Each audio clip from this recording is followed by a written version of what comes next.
ተመልከትና ከመይ ጸኒሕኩም ሎምውን መሊስና ኣፍትናይ ብተቃዋምቲ ውድባት ሳይድ ዝግበረሎ ጻዕርታት መሊስና ክርኢ ተጋይና ኣለና ካብ ሳልሳይ ወያነ የማነ ካሳ ካብ ውድብ ናጽነት ከዓ ገብረስላሴ ሒዘልኩም መጽ ኣለኹ ሎምውን ብድጋሚ ከምቲ ቀዳማይ እቶም ቦምበራት ዓዲምና ለውቃዕናዮ ክፍጠር ልድለሎ ጻዕርታት ዝግበረሎ ሓድሽ ግንባር ናይ ብሄራውያን ውድባት ግንባር ንሱ መልኪትና ኢና ክንዝቲ ካብ መጀመርያ ጀሚሩት ፕሮሰሱ ታይ ይመስል ነይሩ ሕዘም ታይ ብርከሎ ንቐጻሊ ኸታይ ትጽቢታት ኣለውሉ ነገራት ከነልዕሊና የማነ ገብረስላሴ እንኳዕ ደሓን መጻኹም ሸዊት ደሓን ጸንሓኸ ብመን ክንጅምር ብዕድመ ዶ ክንገብሮ ወይስ የማነ ይጀምር የሜ በኣኻ ክንጅምር ዋላ ብሳልሳይ ወያነ ክልቴኹም ኣይ ቲንክ ኣብቲ ናይቲ ግንባር ምስረታ ኮሚቴ እውን ኣባላት ነርኩም ኢኹም መስለንቲ ፕሮሰስ ትፈልጥዎ ኢኹም ብደንቢ እንታይ እዩ ክግበር ልሙከረ ኣሎ እቲ ጻዕሪ እንታይ እዩ ዕላሙ ብሓፈሻ ካብ መጀመርያ ክሳብ ሕዚ ዝመጸኹም መንገዲ ኸ ትኸይዲ እንታይ ይመስል ነይሩ እንታይ ተሳኺዕልኩም እንታይ ዘጸግመኩም ነገር ነይሩ ካብቲ ፕሮሰስ ብሓፈሻ ክንጅምር እሞ ናፍቶም ኦብጀክቲቪታት ናፍቶም ኤክስፔክቴሽንስ ገለ ድሓር ክንመጽእ የሚዋና ኻ ድልኮክ ጽቡቕ እቲ ክልቴን ውድባት ውድብ ሳልሳይ ወያነ ትግራይን ውድብ ናጽነት ትግራይን ከም ዝፍለጥ ያው ኣብ ትግራይ ዝንቀሳቐሳ ብሄራውያን ውድባት እየን بوانا وانا علامة نجرن زكالة سوون هاجر تجري مجهد وانا علامة نجرن أو ناتنت زبل غال سيزن موداته لو لاويت هاجر تجري مجهد زبل علامة حزن كقال أساس صراحة مخانا نفلتي وانا عندي كفتو حدا بوليتيكا بارتيات أو برنامج زلوا وانا علامات تاتو عندي تات نقوم تحد عبي بداي أو خفتين ودوات زلوا زيه زي حزن هالوا خلتين نعمتات نهدهدن كم حدا ولكا بارتي خوين زغط صلال هونتات نيرو اوف كورس لو خمس فلت او استفلالي مدرخات استفلالي مجلسات بحوار صراحه بحوار مجلس خوصا تግራይ ዝፍጠሩ ፖለቲካል ፕላትፎርም እውን በሐዋር ኮይነን قوا من كفلታት ጸኒሐን ነገር ግን እዚ ናይ ዕላማ ሓድነትን ናይ استفلالي መንገዲ ደሞ ኢንፎርማል ወይ መስሩዕ ብዘይኾነ መንገዲ ተኣኻኺበን ዝገብርኦ ዝነበራ ናብ ብሕጊ ጭቡጥ ዝኾነ እስር ዝኾነ ናብ ሓደ ፓርቲ ዝመጻሉ መስርሕ ክሳብ ሕዚ ኣይኮነን ጸኒሑ እዚ ማለት ታዩ ቅድሚ ሕዚ ፈተነታት ኣይነበሩን ማለት ይኾነ ክልተ ሰለስተ ግዜ ዝሕዚ ዓላው ኮይን ዘለዎ ናይ ክልተን ፓርቲታት ግንባር ተጀሚሩ منقسقاسات وين تغير ليو كوميتيتات وين كخلتين ودوات عندهم قدم كفل بايتنا ونير ويو زلوا وين تتعيش نيريو بزتفعل لي مخنياتات ياو وشتاون دقاون نايتن ودوات تاع حصرتات دينا نولو تشالنج علاو كوني خالي بفلاي تحساس خلتس كاب تحساس كساب ترمو داتا خلتش عن 15 يمثلني تنكر زباله دحنا تسفاهي وزنا ورا منقسقاس وين تغير نيريو بخلتين ودوات دحر موداتا ود ሳልሳይ ወያነ ትግራይ እውን ዳርጋ 2 ዓመት ገብር ጀሚሩሎ ጉባኤ ምስከበረ ኣብዘለው 6 ወርሕ ናይ መጀመርያ 6 ወርሕ ውሽጢ ብብሄራዊ መሪሕነት እውን ደረጃ ቁጥሪ ሓደ ዓብይ ስራሕ ተባሂሉ ናይቲ ውድብ ኣብ ቤት ጽሕፈት ዘለው መዓልታዊ ስራሕቲ ናይቲ ውድብ ዝፍጽሙ እውን በቲ ብሄራዊ መሪሕነት ዓብይ ስራሕም ገይሮም ክወስዱ ዝግባእ مس ودمات من التجري زكاة تخوين من مسخالات بيراويان ودوات تو حد ببرك جنبار نوع حد زمت صار له مسرح خيات سنعيو زي سعون ودوسال سوين تجري ناصر حد سنعيو مس بصوتها ودمات من التجري زلون معناتهم بناتهم سايدون زي أنفتاتنا تواصل سنعيو خمس زول خكا توصلوا عن كفكفات ناتوقات تسنعيو دحر درجة خزي زحزي تجمير زلو قدمي 4 ورح دا يخوني مثلني قلابيلو علاو زخون سرحة روعي ورحنا قيرنا لنا جميرنا زبركي زي تصفى زبركي بس احنا من رداد سند وي ميموران اوف اندرستاندينغ بالتفراري من نركب مالتي فهم انكفاتات زي ابز غيدي زقاتهم منا بزحات انكفاتات علو يوم قال لهم تاع خاتولو وشتاو كوني يقولوا احدن بارتيات مالتي افت بروسيس لقلب زي مدفع بوانو ግን ተንወድባት ኣብቲ ናይ ባዕለን ከቡዱ ያው ከም ተፈልጦ ትግራይ ዘለና ሉ ኮንቴክስት ኣብ كم بروجرام زلنا قدام كي خنس تنودوات خمس فلت أو تقرأ وشتي والكسبون نا والكسرحوا باقو خمس درهم بيت سبخ بمويا بروفيشنالي زحاسولو بركي يخوين زلوا تنودوات نخمو تي بوانا نتخم حدا ود بوليتيكا ستاش العلامات مسارت غيرن كام منكس قصدركا منكس قصدخل غزي يرخبان مالك عليو استفلالي تግራይ بزلاتو نخلو ያው ከም ፓርቲ ተወዲውኻ ዝኾነ ዝተፈለየ ሓሳብ ኮይንካ ከይኾነስ ከም ተጋሩ እቲ መሰረታዊ ዝበሃል ኩልና ዝምልከት ያው ዝተፈላለየ ፖለቲካ ፈላላይ ሃለወና ዋትስኤቨር ኣው ተሸሚምና ተጸሚድና ያው ክሳብ ሕዚ እውን እናገደደ እዩ ዝኸይድ ዘሎ ስለዚ ኣብ መዓልታዊ ኤቭሪ ሰሙን በብሰሙኑ በብመዓልቲ ብዝበሃል ደረጃ ዘይምርግጋዕ ከይኾነስ ብጣዕሚ ተለዋዋጣይ ዘይኾነ ዘይግመት ፖለቲካዊ ኣካይዳታት ስለዝነበሩ ስለዚ ተንውድባት ተረጋጊዐን ኣብቲ ሎንግ ተርም ሕዘሎ ፀገም ካብ ምፍታሕ ተወሳኺ እቲ ነዊሕ ዝሓዝኦ ሎንግ ተርም ናይ ፖለቲካ ዕላማ ኣድሂበን ንከይሰርሐ ዘኽእል በታናይ ዝኾነ ናይ ፖለቲካ ባይታ ወይ ስፔስ ወይ ላንድስኬፕ ስለ ዘሎ ትግራይ እውን ሓደ ዓብዪ እንቅፋት ኮይኑ ክህሊ ይኽእል እዚ ናይ ባዕሉ ኢፌክት ኣለዎ ውድብ ከም ውድብ ኣባላትን ኣመራርሓታትን ዘይምርግጋዕ እቲ ዘሎ ባይታ ኣብ ትኹረት ከይገብራ ዝብትን ኩነታት ስለ ዝነበረ እሱ ናይ ባዕሉ ዓብዪ ኣስተዋፅኦ ኣለዎ ያው ብተወሳኺ ናይ ተን ውድባት ናይ ውሽጠን ፀገማት ቻሌንጅ ዝሓዙና ከም ዘለዎ ኮይኖም ማለት እዩ እዚኦም እዮም ነይሮም ሕዚ ግን ናብ ፅቡቅ ደረጃ በፂሕና ኣለና ያው ደርጋና ወዳእና ኢና ማለት እዩ ፅቡቅ የሚዋ ገሬና ክመፅእ ሞ تيمان العلى نجارات كاملة اللي خاينو مالت دحار بدن بخن مزقن دينا تسب كساب حزي أو ياخم منهم تاعهم تقررهم تاعهم ليت كولول تسمع وقت خانيهم تدفيت بتعمل سنحي وزح زي تسب دقيمو لحتى نجاري ما سو كساب حزي مدام جاي مخنياتهم نجرمان قد حرس لنا تايز أجيمكم نيرو تايز شجركم نيرو كما يكفت حلفهم موكركم سو تحزب حيواني أبركها لا تأمام النجار ديو نقدمت توم كقاتم الخل نجارات تفتح ميملكم تحاسبوا ده أكلتهم ودوات قالت الحوس تهاليمون بخير مصاب سلي تعرف ليه هو خمتو يومان تقيسوا ويو لقنا صراحة تحسب كلها تم أقامت كاملة قاتمو فلتيو تي ناي جنبار صراحتي كافتو وان كنا نهلنا التجمع مسلستين ودوات ودوناز النتساوت بايتنا خاين حال تجمع صراحة نيرو توسنا من قصاصات تخايدم نيرم يفتش عجزون يكون دا أمبر بالتفعل مهنياتات حاوشتي نايتن ودواتنا خالد خالدك بالموت نجارات تي تبوق لهنا قصقاسي خديك علي لبيل جنجامي لنا هم ودون فلازي تي يماني توصلنا تي تساقم تايو نتشم مع كرايسيس جيزي تي بوليتيكا اللي هيك عن تجراي وي عقال عدون كام رئيس كرايسيس جيزي بتعمل تعاطى فايل هنا كايدا هن كد يجبنا نيرو بتعمل فتان له هنا التي لقات منا نور بدهات فنصحنا الموضع الجورنا يزعري كمودون مرخلنا زتحت مخاننا للنا جمجم ولا تسأجم يكاتم بر هذه صعنته الوضحنا نور بناتنا جمجم خافتهم متشم تي أوتجراي للحيلي إنهم قدامهم حيلتات كم ذا عينة ودا نخلي دوليهم دول النتين الناي فلازم كم ذا عينة تنكر ولا ودا خمس خلوا اتخذت لهم تخطي لهم مصيمهم لجنا قفوا صنيحهم فلازم بزي مخنيات كان ودون وشتناون على تناس أجمعات نيرمنا تي خال قدامه المتص بدهوتات فنصحنا خنوصي خالناي بزي مخنيات دمات هزبي ممارسي لولو حيلي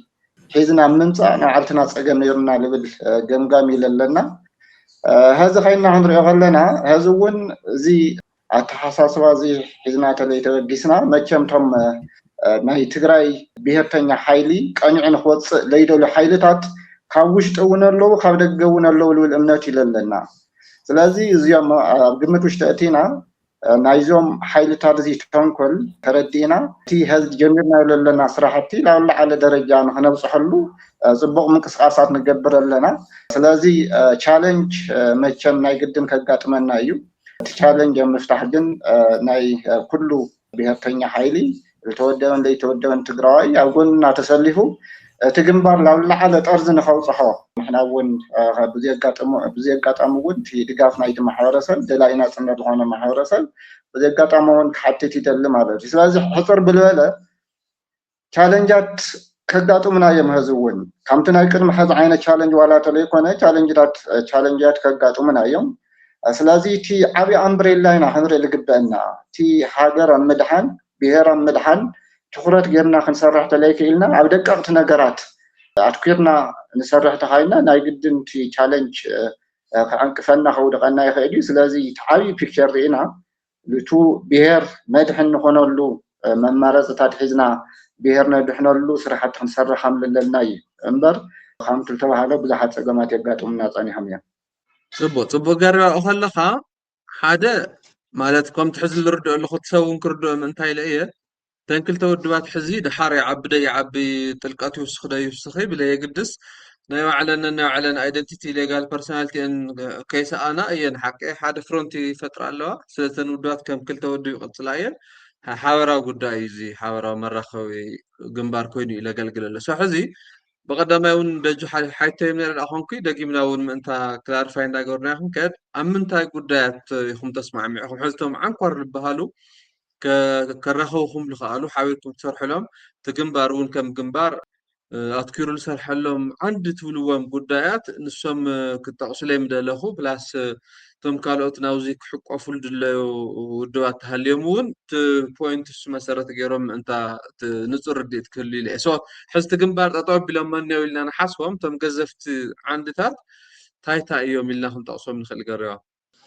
እዎ እቲ መጀመርያ ኣነ ሰወቲ ውናቲ ናይ መንነት ተቃለስቲ ውድባት ኢለ ክገልፀን ዝኽእል ናይ ብሄርተኛ ውድባት እየን። ስለዚ ብሄርተኛ ውድባት ተኻይነን ድማ ንብሄርተኛ ዝቃለስ ሓይሊ ናይ ግድን ግንባርስ ይኹን ልዕሉ ዓይነት ዝጠልብ ዓይነት ነገራት ተልዩ እውን ናብኡ ንኸደሉ ፕሮሰስ እዩ ብሓደ ግዜ ክብፃሕ ስለለይኽእል እቲ ፕሮሲጀር ሓሊኻ ክኸድ ስለዝግባእ እዩ እምበር ስለዚ ናይ መንነት ተቃለስቲ ብሄርተኛ ሓይልታት ናይ ግድን ጥምረት የድልዮም እዩ ግንባር የድልዮም እዩ ውህደት የድልዮም ኢልና ስለንኣምን እዚ እቲ ቀንዲ ምክንያት ናይቲ ግንባር ይኾን ኣሎ ማለት እዩ። ንሕና ከም ውድብ ናፅነት ጉባኤ ክነካይድ ከለና እቲ ጉባኤተኛ እዚ ሓላፍነት እዚ ሂቡና እዩ። እቲ ሕጊ ዋላ እቲ ሕጊ ካልእ ዓይነት ዲማንድ ዝሓትት ዋላ ተኾነ እንደገና ናብ ጉባኤ ምስዳቑ ዋላ ዘይተርፍ ተኾነ ዋላ እቲ ህዝቢ ንሰርሖ ኣለና ነገራት ስራሕቲ እዚ ግን ተሰሪሑ ክፀንሕ ኣብ ልመፅእ ጉባኤ ክፀድቕ ከም ዘለዎ ክውዳእ ከም ዘለዎ ምስ ብሄርተኛ ዝኾኑ ሓይልታት እዚ ስራሕቲ እዚ ክስራሕ ከም ዘለዎ ኣሳይመንት ሂቦምና ከይዶም እዮም። ብመሰረት ደሞ እቲ ስራሕቲ ክንሰርሕ ኣለና ማለት እዩ። ስለዚ ናብ ብሄርተኛ ናይ ማንነት ተቃለስቲ ዝኾኑ ሓይልታት ናብ ሓደ ክመፁ ይግብኦም ብልብል እምነት ኢና ክሰርሑ ኣለና። ስለዚ እቲ ፒላር እንታይ ዝኾን ኣሎ እቲ ብሄርተኝነት ትግራይ ዝሓሸ ደረጃ ሓፍ ንምባል ምክንያቱ እቲ ናይ ትግራይ ብሄርተኝነት ተመራሲሑ ነይሩ ትግራይ ብሄርተኝነት ዝቃለስ ሓይሊ ነበረይ ከም መሸቀጢ ይጥቀመሉ ዝነበሩ ሓይልታት ስለዝነበሩ ስለዚ እቲ ናይ ትግራይ ብሄርተኝነት ህዝቢ ትግራይ ላፍቱ ዝደረዮ ዓይነት ምዕባለ ስልጣነ ከውፅሕ ይኽእል እምነት ልብል እምነት ስለዝነበረና ስለዚ ብሄርተኝነት ትግራይ ንምዕቃብ ዝብል እቲ ሓደ ፒላር ጌርና ዝወሰድናዮ ማለት እዩ። ካሊእ እንታይ እዩ እቲ ሃገርነት እዩ ንሕና ኣስፓየር ንገብሮ ትግራይ ሃገር ትኮን ኣለዋ። ስለዚ ክልቲአን ውድባት ኣብዙ ናይ ሃገርነት ጉዳይ ስለዝራኸባ ስለዚ ካብ ተበታቲንካ ትቃለስ ናይ ሓባር ፖለቲካል ፕላትፎርም ፈጢርካ ነቲ ናይ ሃገርነት ጎስጓስ ነቲ ናይ ሃገርነት ቃልሲ ኣብ ሓፂር ግዜ ንምምፃእ ይጠቅም እዩ ዝብል እምነት ስለዘለና በዚ ምክንያት ድማ እቲ ግንባር ንምስርቶ ኣለና ማለት እዩ። ስለዚ ብሄርተኛታት ኢና እቲ ብሄርተኛ ጥራሕ ኣይኮነን ንሃገርነት ንቃለስ ሃገርነት ዝቃለስ ውድባት ስለዝኾነ ናይ ግድን ናብ ሓደ ምምፃእ ኣድላይ ኮይኑ ስለረኸብናዮ ናብ ሓደ ክንመፅእ ንገብረሉ ኣለና እቲ ብሓደ ናይ ክልቲአን ሓባር ዝገብረን ፖለቲካል ፕላትፎርም መስሪታት ቃለሳ ስለዝግበአን በዚ ምክንያት እቲ ፖለቲካል ግንባር ናይ ምምስራት መፂና እኒና ማለት እዩ። ስለዚ ተን ቀንዲ ፒላራት ብከምዚ እየ ክገልፀን ዝኽእል ሽብ ፅቡቅ ሶ የሚና ክመፅእ እሞ እሳ ኣለለጥካ ሓሳብ እውን ወስኸለይ ካብኡ ግን እንታይ ኣኮላት ወስኸለይ ይደሊ ካሊእ እቲ ብሄራዊ እየ ልብል ውድብ ሲሆን ግለሰብ ሲሆን ገለት ልሂቅ ናይ ትግራይ بخمز ملكنا حدا كلير بالخانة كرايتيرا مسرة هاجر بهراون تجراي زين بيلارنا يكون حدا ما تخمر لهم تخليونكم ده ما تيو سو أبناء تجراي بوليتيكا كل التلفلة ملكعات إثيوبيا والنت ويكع تاع فيدراسيون تواتنا يا ويكع نحن هاجر مسرة إلى واتنا تمن قدس خنجمر لنا لو كلتا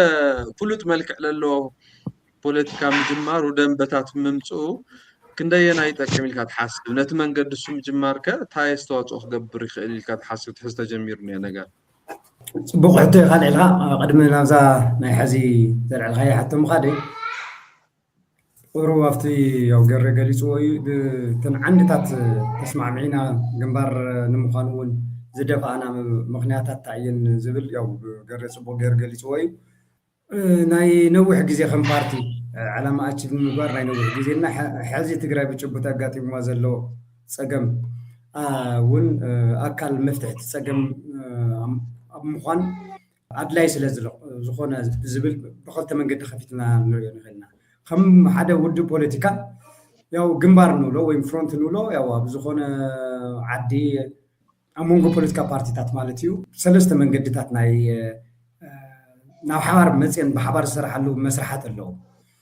زي إثيوبيا ون زلي بتنا إثيوبيا حقتها مرتا إن بوليتيكا بارتي تتواج حديو زي لحلح زخونة ركب مالتها منقطن ودوات سي لحلح زخونة لا استراتيجيك هونس تاكتيكال أليانس نولو عينت تاي خب بزح زي كنجت بزبها زفلت ياو هم فلتو بتسعجعات وبزح بارتيتنا حدا مسؤول نورو خدم مرتا دحر مرتا أول خجبر يخليو وانا على موزي منقطن تمرت إن أنا ولا بتكلني مثلاً أما قلت أنت تمرت في السماء ويم كولشين ولا في السماء ناي مسيرة استراتيجيك بروجرام ممثل كي هلا ومبر نمتحز ويم سلطان نمتحز زجبر تاريخ أليانسي وين أنا وحد ممسعيو زبزح جزء أبغنا مرات زجبر تمدا يخبرك كائن يرى كنت قال سلته ولا شو حوي تصمدو مالك تصمدو ناي سلاي سلازة حيو كم صح محزنت وحونات ومحزنات كانوا لا صيد زي حش بيت اتليست فورمالي تفرارمي حق زلو وقال دحر سلطان ونشير تقبري خاطي تاخا مسشنف خاطر مرص اجلس زغونه ነገር صمدوكو ناوي حيزوكا خمس صدفكو يتفوتن مالت حدا حشكر حدا محشكري تحشكر خوين خاطر غدونا خميا هاجرس مس زغونه غجله ويم بوليتيكا بارتي رخص عطو زغونه غجله زغبر تنسي سو هاجريو علمنا مدرخ جزع زلو يس لازم حبيو يلغى سلا تحسن ايكوال بارجينينج بوزيشن يغون نزلكنا تمدو خالي ان تايكلو كادلي كنجت نولي دحر مرصا غبري خل قد مرصا يغبري خل حزي ماجوريتي زشنف هيصانمو نعم دحر مرصا او حدا سلسته ودوات حدا 15% يركب حدا 20 حدا جزع غير يغونمو نا حمار موتيوم ايفن بوست الكشن دحر الكشن 50+1 ماليوم دحر انتن يغون بزح جزء زي أب استراتيجيك أب بحق أفتقون عزقنا نايتن بوليتيكا بارتات بروجرام ريلاي زي جبر سلسلة زخنا وديو نايم بتاع نايم بأس هنا تات قالوا السلطان يخاب حوار تراخي وخزر لخاب بزح جزء أو أبطالينا بس إسرائيل استلم دمالتي وإثيوبيا ول كنجت ريقهم يقوم لهم 9 شعات دحرتي جزء أرسل برسوم استباطات ونلو هنا تات تفتيرو تخلاي جنبارنا ولا زي أنتوا حدا عبينا بوليتيكا نفتن هذا البوليتيكا بارتيات ناي بوليتيكا بروجرام حدنت حزني ينزمصا which is strategic ياو بوليتيكا بارتي كبال كله خالي ايدنتيتي ولن بروجرام تاعي ስለዚህ ኣብ ፕሮግራም ዓምድታት ኣለዎ ንኣብነት ሕዚ ውድብ ሳልሳውያን ትግራይን ውድብናትነት ትግራይን ሃገርነት ትግራይ ምግሃድ ዝብል ኣብቲ ፕሮግራምን ዓንዲ ዋና ዝኾነ ነጥቢ ገይረና ኣቕሚጠን ኣለዋ قصيلو ناب ايديولوجيكال تخيل يقع حزو كايو هم نفوتو بوست ايديولوجيكال وورلد دينان هنا بزح ايديولوجي مسرت زغبره انتن دحر 10 شعات تسعات نقنس زخدلو خناتات له مس ايكونوميك بروجرام تتحيز ليبراليزم سوشياليزم بزعم زعلا والغاز خيود نغرات وين بوم زيوم مون استراتيجيك تغيرهم سلازوسدو زيوم ناب حد بممصا تغورو استراتيجيك اليانس حزي عب جنبارون أفتح عنده كنجت زور هو وانت يلو تن بارتيات نايو علن بولك زنبرن ليجل بيرسوناليتي وي حقاوي سونت حزن ينزع صلا نايو علن أبالات اللون نايو علن نايف تايخ ناي أبالات مواجهة يجبرا قدا يجبرا تناي وش تنزل نبرا خو كم زلوا خوينو نال حوار خمس أكل لو أنا وعلى الحاجة دم بسلازلون فاينانس خمي يجبر مرة خمي يجبر زول بتز تسمع معول درجة خدا إذا بتعمي إمنتنا وسخنا تتناخرنا تأمامنا مسخدا يو تايم ببينا مغان دللي الناس بالدفيتنا وسخنا مغان عدلو أنا بتبلو زي قرنا هنا يخدموا متشرشة نوهدت نولو مرجي جبراوي مرجر نولو خدا سو بزمن قدي نحن حزي دمينمم انتو حدا عنتو قلت الخد بيرام مرحنت انتو حدا ببركي جنبارنت which means مش ودونا تنتقرايسي تحت جنبارنت because it's the one strategic زبحال program نازلو قد حدا ينازلنا so تحتي وسي خلنا نسرح زقرنا مخنات استعيو ስለዚህ ኣፍታ ካልአይቲ ብርኪና ጀሚርና ይኸትረን ኣለኻ ቀፂላትነት ብርኪት ኣነ ሓደ ምውሃድ ይክኸውን ምውሃድ እዩ ዝኾን ማለት እዩ ምውሃድ ደሞ እቲ ዝነበረካ ሓድሕደን ውናት ሳወት ዝበሃል ሙሉእ ሙሉእ ዝጠፍአሉ ብርኪ እዩ ሶ ብሓደ ግዜ ተላዒልካ ናብኡ ካብ ምኻድ ኣብቲ ስትራቴጂክ ሓደ ዝገብረና ነገር ግን ኣብ መንጎና ዘሎ ናይ ሕድሕድና ኣይደንቲቲ እውን ከየጥፋና ዘኽእለና መስርሕ ስለ ዘሎ ብኡ ንኽድ ዝብል እዩ ተኸይዱ ስለዚ ሃገርነት ዝብል ዓብይ ኣለና ካብኡ ደሞ እዚ ኣብ ኖርማል ግዜ ኣብ ስሩዕ ግዜ ዝኸውን እዩ ልዕሊኡ ግን ኣብዚ ሕዚ እዋን ትግራይ ዓብይ ናይ ህላዊ ሓደጋ ገጢሙ ኣሎ which ሕዚ ዘይ ናይ ህላዊ ዝብል ኣብ ናይ ክልተና ፖለቲካ ፓርቲታት ፕሮግራም ዝከረንት ዘሎ ሕዚ ዘሎ ገጢሙና ዘሎ ነገር ፕሮግራምና ዘሎ ስለ ዝኾነ ይኾነን ኣካል እቲ ናይ ህዝቢ ትግራይ ረብሓን ህላውን ምርግጋፅ ያው ምስቲ ምግሃድ ሃገርነት ጌርና ተሓዞ ንኽእል ኢና ነገር ግን ካልኦት ሓደ ክልተ ተወሰኽቲ ምክንያታት ንምጥቃስ ደልየ ካብቲ ሃገርነት ተወሳኺ ሕዚ ህዝቢ ትግራይ ሕዚ ገጢምዎ ዘሎ የጋጥሞ ዘሎ ናይ ህላዊ ሓደጋ ያው ንምምካት ሓበራዊ ቃልሲ ድልዱል ፖለቲካዊ ቅልሲ ምስ ኣገዳሲ ብምዃኑ ሓደ ተወሳኺ ጌርና ክንወስዶ ዝግበአና ከረንትሊ ሕዚ ብዘለናዮ ዓብይ ትግራይ ዓብይ ናይ ህላዊ ሓደጋ መፅሓ ትርከብ ስለዚ ከም ብሄራውያን ውድባት ነዚ ብሄር ተሓሊቕና ንቃለስ ኢና እቲ ሃገር ንብሎ ክነገዶ ንብሎ ሃገርነት ትግራይ እውን ንክኸውን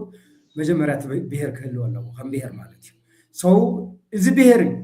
እዚ ናይ ዘን ክልተ ፖለቲካ ፓርቲታት ቤዝ ዝኾነ መሰረት ወይ ሰረት ዝኾነ ህዝቢ እዩ ብሄር ያው ሓደጋ እዩ ዘሎ ስለዚ ኣብዚ ሕዚ ሰዓት ብቁልጡፍ ክግበር ዘለዎ እዚ ህዝቢ እዚ ዓብይ ናይ ሕላዊ ሓደጋ ገጢምዎ ካብዚ ንክወፅእ እዘን ውድባት እዚአን ደሞ ክገብርኦ ዝኽእላ እና ደሞ ዕውታት ንክኾና ሓበራዊ ዝኾነ ቅልፅም ምፍጣር ኣድላይ ኣብ ትግራይ ሓበራዊ ቅልፅም ኣገዳሲ ስለ ዝኾነ ድልዱል ፖለቲካ ምፍጣር እቲ ድልዱል ከይፈጠርና እቲ ናይ ሃገርነት እቲ ናይ ነዊሕ ግዜ ትልምና እውን ኣቺቭ ምግባር ስለ ዘይከዓል ዝብል እዩ ካልኦት ሕቶታት እውን ኣለውና ምስ ህላወት ብሄር ዝተተሓሓዙ ናይ ግዛኣትና ናይ ተመዛበልትና ብዙሓት ንብሎም ኣለዉ እዚኦም እውን ብጣዕሚ ደፈእቲ ኩነታት ብፍላይ ሕዚ እናደፉ ስለ ዝመፁ ንሕና እውን እናፍጠናዮ ንርከብ ናብቲ ካልኣይ ሕቶኻ ክመፅእ ዓንተዎ ከም ዝበልክዎ እዩ ካልኦት ውድባት ክንደየናይ ናብዚ ምምፃእና ክንደየናይ ኣገዳሲ እዩ ካልኦት ውድባት እውን ዝሓውሰሉ ምክንያት ዝብል ብፍላይ ኣብ ንፅረት ኣሰላልፋ ንፅረት ብጣዕሚ ኢምፖርታንት እዩ ሓደ ዓዲ ፖለቲካ ዘቕረብካዮ ሕቶ ኦኬ እቲ ሃገር ዝብል ሃገር ብግልፂ እቲ ፌደሬሽን ዝብል ፌደሬሽን ብግልፂ ሰው بقلص حسابها تقدم ህዝብኻ እውን ግልጽ ክትኮን ከለኻ ግልጽ ዝኾነ ብዝተረድኦ ልክዕ ግልጽ ዝኾነ ሕርያን ምርጫን ይገብር ማለት እቲ ህዝቢ እዚ ኣብ ትግራይ ሕውስውስ ዝበለ ካብ ሕወሓት ጀሚረ ሓንቲ ግዜ ትግራይ ዝብል እውን ናይቲ ብሄር ሽም ባዕልፍቲ ፕሮግራሞም ኣይተግኒን ኣንሽኻ ኣብቲ ፕሮግራሞም ማለት እዩ ሓድሽ ፕሮግራም የብሎም ንሓቀይ ሳይዝ እዩ ዘሎ መስለኒ ሰው ብደፈሞ ትግራይ ተሓለቕቲ ኮይኖም ከም ናይ ብሄርተኝነት ሕቶ ክሽከሙ የለን እቲ ሽሙ ምፅውዕ እውን ዝፅየፉ እዮም ካብቲ መጀመርያ ቢኮዝ በቲ ዝመፁላ አይዲዮሎጂ ኢንሄረንት እዩ ማለት ባህርያዊ ናይ ባዕሎም እዩ ክትወቅሶም እውን ኣይትኽእልን ንሕና እዚ ዘይምርዳእና ንባዕልና ክንወቅስ ይግበአና እምበር ያው ካብዚ ሪቮሉሽነሪ አብዮታዊ ዲሞክራሲ ማርክሲስት ኦሪየንቴሽን ዘለዎም ሲ ፕሮሌታሪያት ኢንተርናሽናሊዝም ዓለም ለኸ ሸቀላይነት ዝብል ሸቀላይ ዝመለኾ ስርዓት ምፍጣር እዩ ስለዚ ውግንና ከንመን ይተልካዮ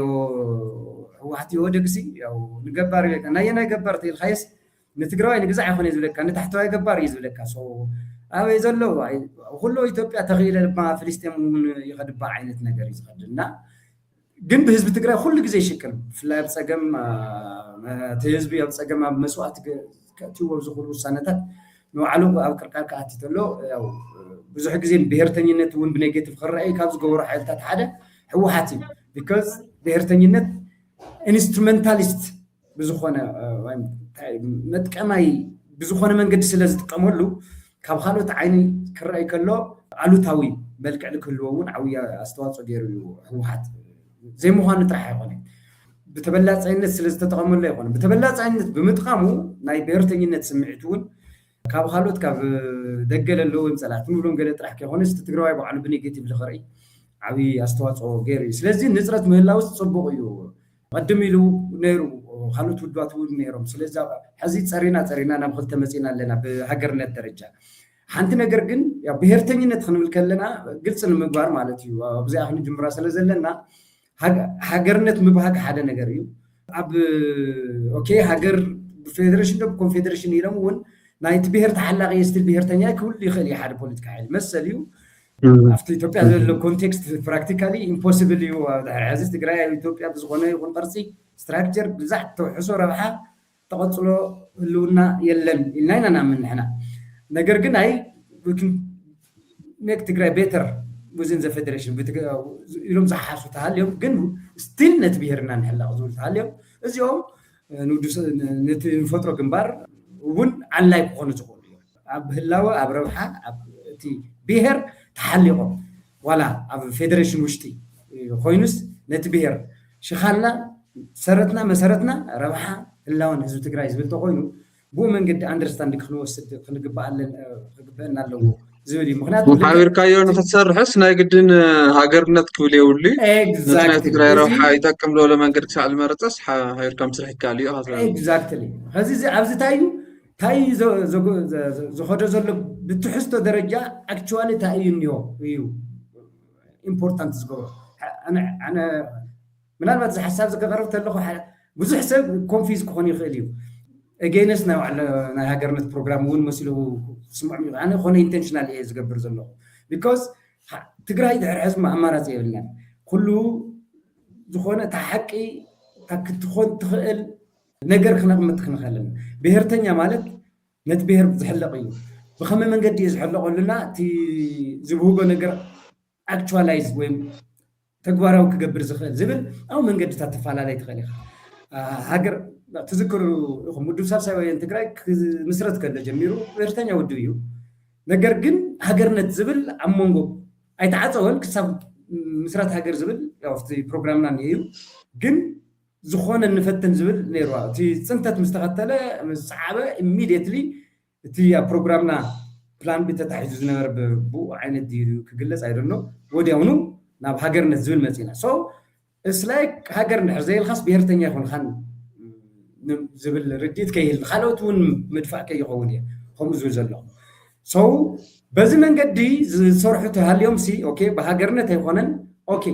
ብፕሮግራም ሓድነት ብኣይዲዮሎጂ ለምሳሌ ሊበራሊዝም ግዛዕ ወረበር ሶሻል ዲሞክራሲ ሊበራሊዝም ግዛዕ ንባልና ንኸደኑ ንሶም ሓደ ክገብሩካ ገይርካ እውን ኣብቲ ብሄር ኢንትረስት ብሓደ ምስራሕ ዝከኣለሉ ኩነታት ሕዚ እውን ክፉት ክብል ደልየ እዩ ኣክቹዋሊ ምክንያቱ ክሳብ ሕዚ ዘሎ ፕራክቲካል ኣብ ትግራይ ሲ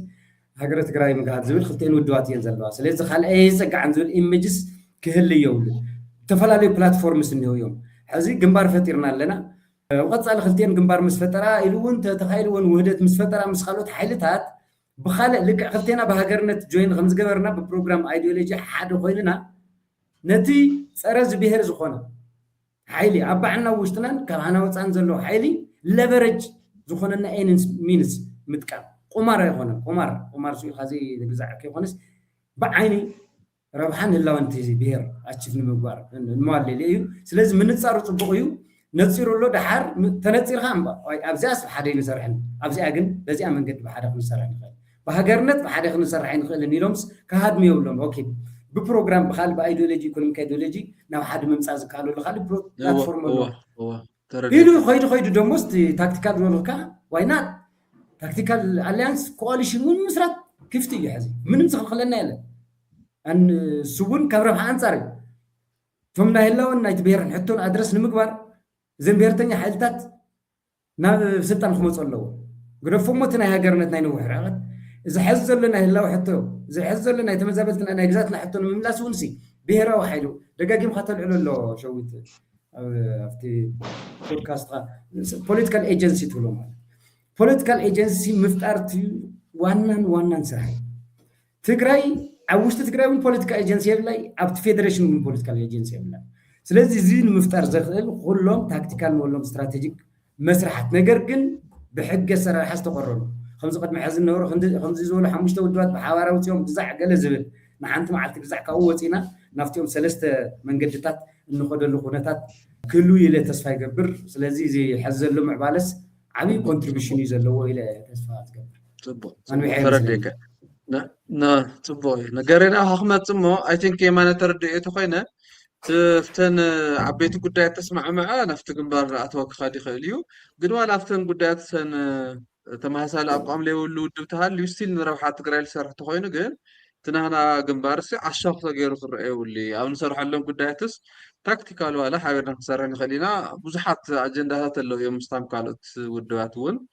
كنسرح لهم نخلهم نجارات لول نجاري لمسني أو ناتك حساوس خلهم كأو تاي تمال اللي كنت حرق قتلك حزب بزح جزء وندسكس ندور لنا يا ما أنا هم كمت إيه حزب تقرأي أصر شعات إسراء جزء ودوات الدعاء العليون كيد خالي خل معات ودوات اللي في الفلابة بجزء ما قالوا إسحاب مسألة تاي زقرني أو ديمقراطية ده خناي ولا حمسة ساس لي خناي لو كره هرسوني قالوا خازينة عندنا ملكته خناي البوليتيكا محماق ببلشاوي إلى الناس لازم خمس جير كون المثل وتقلي إنه حدا طرنف كمال كدليلو النجاراتون يمازيو منا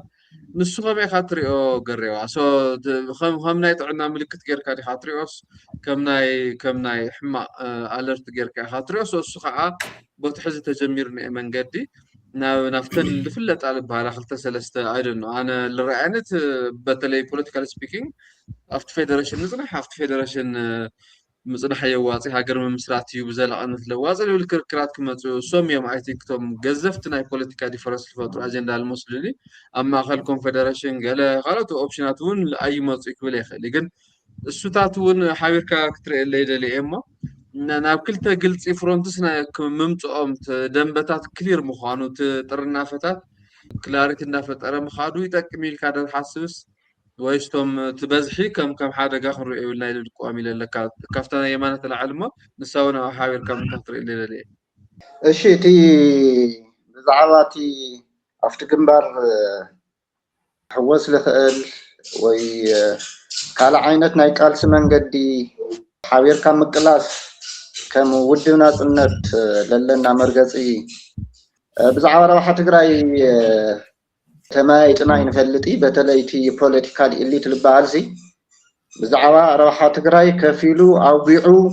بالتفال على عينت مجلسي تي هزوي كأمنوا للخيل هزو خرد للخيل تسبب مانيفستو ديو وي بالتفال على عينت منقدي روحة تقراي بزيا منقد زيا تايل التقمت لتا نجار يلايت political لي بون نجار يفنا مالتي بزعوا روحة هزوينا بزعوا روحة هزوي قلص بلوخانة نصا بلوخانة عينت منقدي توديونا لو قعنا لخناتات على لول النت يبلي لازم مخنيات دما تي اللي فطر له صقمات كاوزي التل علي لول النت للني بتخكل روحه تግራይ ነው قد ተዋይልስ ናይ ናጽነት ተቃለስቲ ናይ ሃገርነት ተቃለስቲ ኮና الخلا ውድባት ሳልሳይ ወያኔ ውድብ ናጽነት ይጥራሕ ለክ ኮና ይخላ እንደብል እምነት ይለለኒ ስለዚህ ኻለት ውድባትውን አፍቲ ናይ ሃገርነት ጉዕዞ ሓቢረናና ክቃለሳ ለኸላ ውድባት ክልዋየን ወይ ክምስረታ ይኸላየን ሎሎቲ ሎሎ ናይ ደንገርገር በደንብ ስለለይ ፀረይ እምበር ቲ ቀጻሎ ጉዕዞና ቲ ራውሓ ትግራይውን በደንብ ተነጸረስ ንሃገርነት ልቃለሱ ግለሰባት ይኹን ውድባት ወይም ፖለቲካ ውድባት ይኹኑ ሲቪላ ውድባት ናተወራኸቱ ኸዲዮም ልብል እምነት ይለለኒ ግን ፀገም ስለ ራውሓ ትግራይ የውጋዕናይ ራውሓ ትግራይ ለውጋዕና ኣሎ ምክንያት ድማ ተውዚሎ ለሓይሊ ብዛዕባ ፖለቲካ ልምልከተና ኣነ ጥራሕየ ብዛዕባ ውድባታት ልምልከተና ኣነ ይልዋርኸልኩም ኣነ ይልቅድሰልኩም ላበለ እቲ ከምዚ ዓይነት ኢኒሽቲቫት ክመፅእ ከሎ ላጨናገፎ ክሰርሕ ስለለይ ከኣለይ እምበር ስለዚ ከምቱ የማነ ዝጠቐሶ ንሕና ከም ውድብ ናጽነት እዚ ዘሎ ህሉ ኩነታት ትግራይ ኣብ ግምት ውሽጢ ኣቲና እውን ኣብዚ ሕዚ ግዜ ልጎኒ ምትኳስ ኣየዋፀናይ ንስኻትኩም ምባል ኣየዋፀናይ ስለዚ ትግራይ ኣብ መከራ ኣላ ኣብ ክራይሲስ ኣላ ስለዚ ካብቲ ክራይሲስ ንምውፃእ ኩላትና ኩሉ ፖለቲካ ውድብ ፖለቲካ ውንትን ኣብዚ ሕዚ ግዜ ብዛዕባ ፖለቲካ ስልጣን ነውግዕሉ ግዜ ይኮነይ ስለዚ ሓቢርና መፂና ትግራይ ነድሕነሉ ናብ ሰርቫይቫል እሺ ይለለና ናይ ህልውና ሓደጋ ስለለለና ብሓደ ካይና ንቃለስ ኢልና ቅድሚ ሕዚ እውን ብዙሕ ፃውዒት ጌርና ብዝተፈላለዩ ምክንያት ይፍረስ እምበር ኪዳን ልብል ዳውን መስሪትና ቃል ኪዳን ብኤምኦዩ ተፈራሪምና ልጀመርናዮ ስራሕቲ ነይሩ ስለዚ ዝተወሰነ ኣካባቢ ሓደ ዓመት ፀኒሑ ብዝተፈላለዩ ምክንያት ዝፈረሰሉ ኩነታት ኣሎ እሞ ስለዚ ንሕና ከም ውድብ ዌልካሚንግ ኢና ኣብዚ ሕዚ ዘሎ ኩነታት በተለይ ብስልቲ ይኹን ብስትራቴጂ ኦልሬዲ ነፂርና ኣለና ምስ ሳወት ዝሰርሖ ስራሕቲ ከም ዘሎ ልጀመርናዮ ጉዕዞ እውን ከም ዘሎ ነፂርና ቀሚጥና ኣለና ብስልቲ ግን ምሳኹም ንሰርሕ እንደሊና ብግንባር ይኹን ብፖለቲካ ውድብ ይኹን ምሳኹም ንሰርሕ እንደሊና ልብል ማንኛውም ሓይሊ ትግራዋይ ሓይሊ ግን ትለሎ ኩነታት ትግራይ ኣትያቶ ዘሎ ፀገም ግምት ውሽጢ ኣትዩ ኣነ እውን ለኣኽለኒ ፀፀር ክድብሪ ይኽእል እየ ልብል ውዳበ ዋላ ግለሰባት ይኹን ብኣና በኩል ብኣና ወገን ምንም ዓይነት ተቃውሞ የብልናይ ሓቢርና ንምስራሕ ኩሉ ግዜ ዝግጁ ኢና ስለዚ ትለድሊ እውን ኣነ እውን ለድሊ እውን እዚ እዩ እቲ ዩኒቲ ኢዝ ስትሬንግዝ ዝበሃለሉ ናይ ግድን ጥምረት ከምዚ ዓይነት ሕብረት ግን ሌጋል ቤዝስ ዘለዎ ኢልካ ኢቨንት ቤዝድ ክኾነ የብሉይ ዝኾነ ነገር ብስምዒት ላዓይልካ ዝኾነ ትሓብር ኣብ ዝኾነ ደሞ ኦን ኦፍ ዝኾነ ህልሙልዕ ልብል ዓይነት ሕብረት ከይኮነስ ክስካብቱ ዝተቐመጡ ዕላማታት ተሳኽዕ ሓቢርካ ትሰርሐሉ ኩነታት ካብ ተመቻቸሉ ሓቢርካ ክሰርሕ ካብኡ ላዕለ ጠለብ ለድልየካ ተኻይንካ እውን ሓቢርካ ይህን ምህና ተባሃልካ ዝሐሸ መቸም ታለላትና ዓዲ ትግራይ እያ እሞ ንትግራይ ክንብል ኩሉ ዓይነት ምስ ኩሉ ዘሎ ኣብዚ ትግራይ ዘሎ ውዳባታት ንሕና ንምስራሕ ኩሉ ግዜ ዝግጁ ኢና ስለዚ ብዙይ የክገልፆ ዝኽእል ኣብታ ካልእቲ ሕቶ ካኸድ ከለኹ ሸዊት እቲ ቅድሚ ሕዚ ዝነበረና ፖለቲካል ስፔስ ከምቲ ንሪኦ ኣለና እተን ውድባት ካብ ግዜ ናብ ግዜ እናተበራኸታ ይኸዳ ኣለዋ ብዙሓት ውድባት ተፈጢረን ኣለዋ ቅድሚ ሕዚ ሕወሓቲ ዓረና እየ ነይረን ሕዚ ከዓ ዳርጋ እቲ ናይ ፖለቲካ ውድባት ዕብየት ምስታ ኢትዮጵያ እውን ክወዳደር ዝኽእለሉ ኩነታት ኢሉ ኣሎ ኢትዮጵያ እውን በዚ ከኒልና 70-80 ዝኾናሉ ግዜ ዝኾነ ግዜ እንታይ እዚ ኢና ንብል ነርና ብጣዕሚ ገረም ነርና ከይንበልፃ ይፍርሕ የማራ ግዜ ከይንበልፃ 18 ሚልዮን ዘለዋ ክልል ልታ 100 ገለይ ሚልዮን ህዝቢ ዘለዋ ዓዲ ከይንበልፃ ለስገሉ ኩነታት ኣሎ እዚ ኣነ እንታይ ድሌትካ ተልካና ኣነ ትግራይ ልዕሊ 3 ውድብ ክህልዋ ትድሌተ ይልገልፅ ኣለኹ እምበር መሰል እዩ ኣነ መሰሎም ስለዝኾነ ክምስርቱ ይኽእሉ እዮም ድሌተይ ግን ኣነ ንሃገርነት ዝቃለስ ሓደ ጠንካራ ውድብ ክህሉ ኣለዎ ልብል እምነት ኣለኒ ካብኡ እውን ፌደራል ኣብቲ ናይ ፌደራል ኢትዮጵያ እምነት ዘለዎ ልኡ መሰረት ገይሩ እቲ ሽኻለ ትግራይ ኢሉ በተለይ ሽኻሎ ትግራይ ገይሩ ፌደራሊዝም እቲ ናይ ፌደራል ስርዓት ተህዝለሎ ፌደራል ስርዓት ካብ ንሱ ኣሚንካ ትቃለስ ተኻይንኻ ንሱ ለኺደና ይመስለኒ ካልእ ጀኒን ፌደራሊዝም ክመፅእ እዩ ልብል እምነት ስለለይብለይ እምበር ናይ ፌደራል ካብኡ ናብ ኮንፌደሬሽን ኣብዚኣ ዝተኸፋፈላ ውድባት ተልህልያ ኢለ ሱ ኢለ ብውሽጢ ኢለ ሓስቦ ነገራት ኣሎ ካብዚ ንዓቓብ ግን ስኢልካ እቲ ሓይሊ ትግራይ ካብ ምብትታን ወፃኢ ካልእ ዕላማ ክህልዎ የብሊ ልብል እምነት ኣለኒ ግን ተህዚ ኣነ ዝድግፈሉ እቲ ኢቨንት ተህዚ ህዚ ኩነታት ትግራዋይ ክውድብ ኣለዎ ልብል እምነት ኣለኒ ምክንያቱ ትግራይ ተወዲቦም የጥፍዎ ኣለዉ እቶም ትግራይ ዘጥፍሉ ኣለዉ ሓይልታት ተወደቡ ሓይልታት እዮም ገሊኦም ብሚሊተሪ ይውደቡ ገሊኦም ብፖለቲካ ሓይሊ ተወዲቦም ትግራይ የጥፍዎ ኣለዉ ስለዚ ተወዲብካ ትግራይ እቲ ዕላማኻ ትግራይ ምድሓን ተኻይኑ እቶም ዝተወደቡ ሓይልታት እውን ኣብ ትግራይ ኣብ ምድሓን ዝለዓለ እጃም የወፊለው ምዃኖም ድሕር እርግፀኛታት ካይና ምውዳቦም ኣነ ምንም ፀገም የብለይ ግን ፀገም ዝኾን ኣሎ ስኢልካ ተመስሪቶም እያ ይበሃል እሞ ኣብቲ ናይ ትግራይ ፖለቲካ ግን ጠል ትብል ለውጢ የምፅኡ ወይ ሓቢርካ ኣብ ምስራሕ ስኢልካ ሓድሓድ እዮም በተለይ ኣብዚ ሕዚ ግዜ ኣነ ብዛዕባ ስልጣን ዝውግዕሉ ኩነታት ኣይኮነ ኢሉ ኣሎ ገሊኦም ናብ ዘይኮነ መንገዲ ክወስድካ ልጋዓሩ ፖለቲካ ሓይልታት እውን ኣለዉ ግን ትግራይ ለድልያ ህዚ ትግራይ ክድሕን ትግራይ ዝተመንጠለ ግዛኣታ ክትምልስ እቲ የሜ ወይ ሸዊት ብዙሕ ግዜ ጠቕስዎ ትግራይ ፖለቲካል ኤጀንሲ ተመንጢላ ክሽካብ ህዚ ብምስሌነ ትመሓደር ዘላ ክልል እያ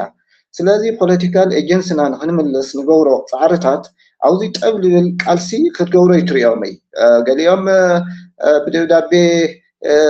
دموز كم دين قبل لنا يولخا قال يوم تقرأي تي زي جنبار مسراتون كم سقعت لرو ونقرات الله تايسر حلو يري تاي تن جنبار مسريتا تن جنبار المسرتا بوليتيكا حيلتات تايسر حنيرن زي كريو أيدلي سلازي تي زي تاد قديفنا تي ناي تقرأي مكرا أقمت وش تأتينا مچم كال ناي تقرأي حيلي خالي ناي أورو حيلي قربني ختفلي تخلي تقرأي كاين غان تقرأي بزعات تقرأي تودع بوليتيكا حيلي مالتي سلازي بزي مخنيات زي ممسراتن سبوغيو خامتون احنا لحدا عينت علامة لا تغالسنا خلت بوليتيكاوتي ولا تو حسابنا بزعي فلالة جنبار لي ممسراتنا خوون يمي يتغسون يرو دحر جنبار ناي متأمانا العوية ولا خيدا قطريتي لعلو بوليتيكال بلاتفورم نخفترين نصغر وهدات البهال الله تناي مجرشا بوتنا إثيوبيا ناي مرزع حقهم لفقدا مالتي أزوين تباتاتينهم متكو شخاله مبتقراي جيرام توم خامل خون ودواتون كاتو فناطاچ لا مفتي منم عينت التبهير ليدحن لتي ودومون منم عينت لوط لا يمص صراحه خابر صراح تسب جنبار مصيام تسبودت مصيام تي تግራይ علنا الكالو لغات هاينا معنا من صدام يبلي ስለዚህ التعاصو political space ነይሩና تي التعاصو political space لخفتلو ولا زوزيلو لحيل بتعم عمطعط حيل ولا انتخنا لتو لنبرت تي شرينك كاين نبر political space مسبطيسون political حيل هاينا منصوم من صدام يبلي ግን روي ስራሕ بلي مسرحهم يعني هو قسم لخيل ስለዚህ نحنا لحشه لبلص ስራሕ سرحنا ኢና لمالت كيكونس ግን ከምቱ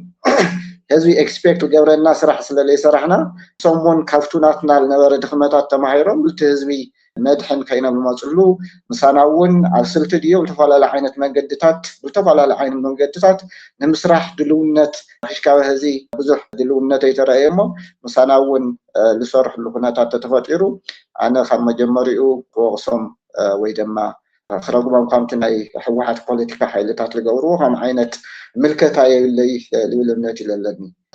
خمود دون هم عينة طب صدر أخلها في سالساي منقدي إلنا بزح كزي خنصوع إنه مكرادنا سوري متوعي فلتي سالساي منقد مالتي أو تنحي واحد منقدون تقراي متفيو تنايرات كيلو منقدون تقراي ملء بملء هم تحس العلوة وركم بوليتيكا ايجنسي أحد يقول بمثلنا ببارنات كتنبر لقد جيوس لازم خالي سالساي من مارس تقراي لليا كفتناي نحو حتى أجنداون كفتناي دابلتقنا أجنداون سو كوتس إنه ولول تمبقس كلنا نسمع معلي مثلا نما صوت سالساي منقد إلى وعكم الختناتكم منقد وانت خالي تقراي يحسب يحل يلو الحاسب كله اللي يكون I think جمرة القبو إلى الحاسب وحدش منقدي نمنت أكسو حزم مارز خوينو بدن بترنو عليه واتسا نمنت أن حزونا مناي حو حتى جرا أبي تاجرا لو أجندة تعنكري نو على ما نشتي فنتح خاموسا بعلخ أجندة مخان أجندة سيت مقارت تولد زي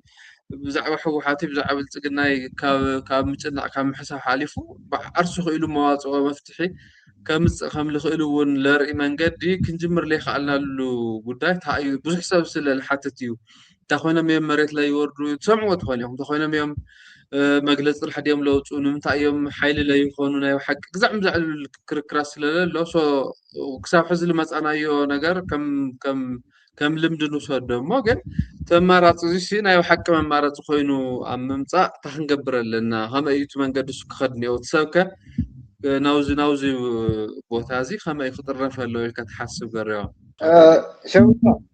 عندهم بتعمل حارف حتى العلك على يمو وذو حساب بفلاتي لي بلي فلاتي لو قعنا قرات له بتعمي لعيون حد عدد يخاخت نبر لنا لبلو نقرات لسمعون نقرات له هذا تقرأي فوتنا طلعنا لزرانا ينا نعطل لنا تقرأيسي لحمسة عامة الصنحة حدا ود حدا هزبي توهايلو لتسوخلو بتعمي أمباقنن ملاخل بهالسرعتي نيروا تقرأي بتعمي عفتاطل بهالسرعتي نيروا سلا ديمقراسي لا يأمن سلا ناي حقي العلاودنت لا يأمن طرح بقلوت وي بمفرح كله تي مريتو تهزو every resource ناي تي ودو غير الوسط حيل سلا النوره ትግራዋይ ዋላ ክንከን ንኸሌና ሲቪል ሶሳይቲ ወይ ሓፋሽ ማሕበራት ኣብ ትግራይ እንታይ መስላ ነይረን ኢልና ተወሲድናሲ ብናይ ሕወሓት ኣተሓሳስባ ዝተመስረታ ሲቪል ማሕበራት እያ ነይረን ሃይማኖት ለለና ሃይማኖት ክንፍትሽ ንኽእል በተለይ እቶም ኣብ ላዕለዋይ ፀፍሒ መሪሕነት ለለዉ እቶም ጳጳሳት ክኾኑ ይኽእሉ እቶም ኣቐሽቲ ክኾኑ ይኽእሉ እንታይ ዓይነት ኣተሓሳስባ ኣለዎም እንተኢልካ ብለይ ውድብ ሓንቲ ለይቲ ብለይ ናይ ሕወሓት መሪሕነት ሓንቲ ለይቲ ክንሓድር ንኽእል ኢና ልብል ኣተሓሳስባ ለይብሎም መራሕቲ ሃይማኖት እዮም ዘለውና መራሕቲ ጳጳሳት እዮም ዘለውና ኣቐሽቲ ጳጳሳት እዮም ዘለውና ኣብ ኩሉ ሃይማኖት ማለት እዩ ኣብ እስላም እውን ክትረክብ ኢኻ እቶም ካልኦት ዘለዎ ሃይማኖት ብጣዕሚ ሱር ዝሰደደ ማዕረ ሕወሓት ንህዝቢ ትግራይ ኣብ ምድቃቕ ዝለዓለ ኮንትሪቢሽን ኣሎ ኣተሓሳስባ ኣብቱ ክርስቲያን ኣሎ ኣብቲ ክርስቲያን ሃይማኖት ኣሎ ኣብቶም ካልኦት ሃይማኖታት እውን ኣለዉ ተን ዲያስፖራናት ኣይመስሉ ዲያስፖራ ህዚ ኣነ ብጣዕሚ ካብ ዝሕዝነኒ ማለት እዩ ኣብ ልነቕሐ ዝበሃል ዓዲ ላነበሩ ኣብ ልሐሸ ዝበሃል ዲሞክራሲ ዘለዎ ዓዲ ላነበሩ እቲ ዲያስፖራ ትግራይ ኣብታ ኩናት እዋን ፅቡቕ ስራሕቲ ሰሪሖም እዮም እዚ ክሬዲት እውን ክንቦም ይግበአና እቲ ቅድሚኡ ግን እቲ ፖለቲካል ስፔስ ኣብ ምስፋሕ ዝገበርዎ ፃዕሪ እንታይ ነይሩ ክንብል ተኻይና ግን እዚ ዝበሃል እቲ ብዛዕባ ሃገርነት ክነውግዕ ከለናስ እቲ ሃገርነት እውን ስኢልና እቲ ኣብቲ ናይ ትግራይ ፓርላማ 2 ወይ 3 ወይ 4 ወይ 5 ተቃወምቲ ክህልዩ እምበር ሕወሓት መሊኡ ንክውገድ ዝደልዩ ዓይነት ኣተሓሳስባ ኣይነበሮም ኢሉ እምነት ይለለኒ ስለዚ ካሊ ዋላ ዝተወሰነ ፖለቲካል ስፔስና ተቃወምቲ ክህልዩ ሓሳባት ከንፀባርቑ ገለታት ካብ ዝመፅእ ድልየት እምበር እቲ ሕወሓት ዝበሃል ስርዓት ዘለኣለም ንክነብር ዝፅበዩ ዓይነት ማሕበረሰብ እዩ ነይሩ ዝነበሩ ውዳበታት ማለት እዩ ኣነ ኣብቲ ህዝቢ ቪክቲም እዩ ዝተወፅዐ እዚ ለይገበረ ከምዚ ለይገበረ ክብሎ ይኽእል እዩ ምክንያቱ ዝተወፅዐ ተኻይኑስ ክተድሕኖ እዩ ዝግበአካ ፍትሒ ተምፅአሉ እዩ ዝግበአካ ናብ ዝሓሸ ዓይነት ለውጢ ንክትወስዶ ሓሳብ ክትዎ እቲ ኣብ ጎናኻ ክተሰልፎ እዩ ዝግበአካ ስለዚ ኣነ እቲ ትኩረተይ ህዝቢ እውን ከውግዕ ከለኹ ኣብቶም ናይ ትግራይ ኢሊት እየ ኣብቲ ናይ ትግራይ ኢሊት ኣብቶም ኢንተሌክቹዋልስ እዮም ስለዚ ምሳና ዝሰርሑ መምሃራን ኣለዉ እቲ ናይ ፋብሪካ ሰራሕተኛታት ኣለዉ ናይ ንግዲ ኣብ ንግዲ ልናጠፉ ኣካል ማሕበረሰብ ኣለዉ ስለዚ እቲ ኣብ ዓድና ዘላ ሃፍታም እውን እቲ ሃፍቲ ከመይ ገይሩ ከም ዝምፃእ ስለዝፈልጥ ኣርቲፊሻል ስለዝኾነ ኣብ ከምዚ ዓይነት ኢንቨስትመንት ፖለቲካ ትግራይ ኣብ ምቕያር ዝገብሮ ምንም ዓይነት ኢንቨስትመንት የለይ ዜሮ ኢንቨስትመንት እየ ክብሎ ዝኽእል ኣነ ስለዚ እንታይ እዩ ፖለቲካ ሓይሊ ዝኾነ ግዜ ጉባኤ ክነካይድ ከም ውድብሲ ገንዘብ ሓፂርና ላዘርና ነርና ቀዳማይ ወያነ ዘርና ኣብ ዝተፈላለዩ ቦታታት ዘርና ፍዓዶ ሆቴላት ዘርናሲ እዚ ዳ ሕወሓት ዳይሃብናዮም እዮም ኢሎምና እቶም ሰብ ሃፍቲ ማለት እዩ ዝኾነ ንሶም ሕወሓት ከዓ ዝኾነ ብቢ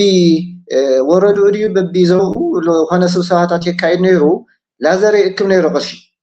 ስለዚ ንሕና ንሕወሓት ሂብና ስለዝኾና ንኩልኩም ሂብና ይንኽእለይ ስለዚ ተደሊኹም ካብኦም ተኻፈሉ ኢሎምና ንሕና እኮ ዝተፈለየ ተሓሳስባ ለለና ፖለቲካ ውድባት ኢና ንሕና ንሃገርነት ንቃለስ ሕወሓት ድማ ነቲ ረብሓ ትግራይ ኢትዮጵያ ይረጋገፅ ኢሉ ፌደራሊስት ዝኾነ ሓይሊ እምበር ምሳና ዘራኽብ ነገር የብሉ ስለዚ ንሕና ከምቲ ቅድሚ ሕዚ ኣብ ትግራይ ካሊእ ፖለቲካ ውድብ የነበረይ ስለዚ ንረብሓ ትግራይ ንቃለስ ውድብ ኢና ክንብሎም ከለና ምንም ክርድኡና ይኽኣሉ ካብኦም ውሰድ እምበር ንሕና ንኣኹም ኢልና ሓደ ልህልውናና እውን ሓደጋ እዩ ንግድና እውን ቢዝነስና እውን ሓደጋ ስለዝኾነ ደጊሞም ተለይመፅና ዓይነት መልሲ እዮም ሂቦምና ስለዚ እቲ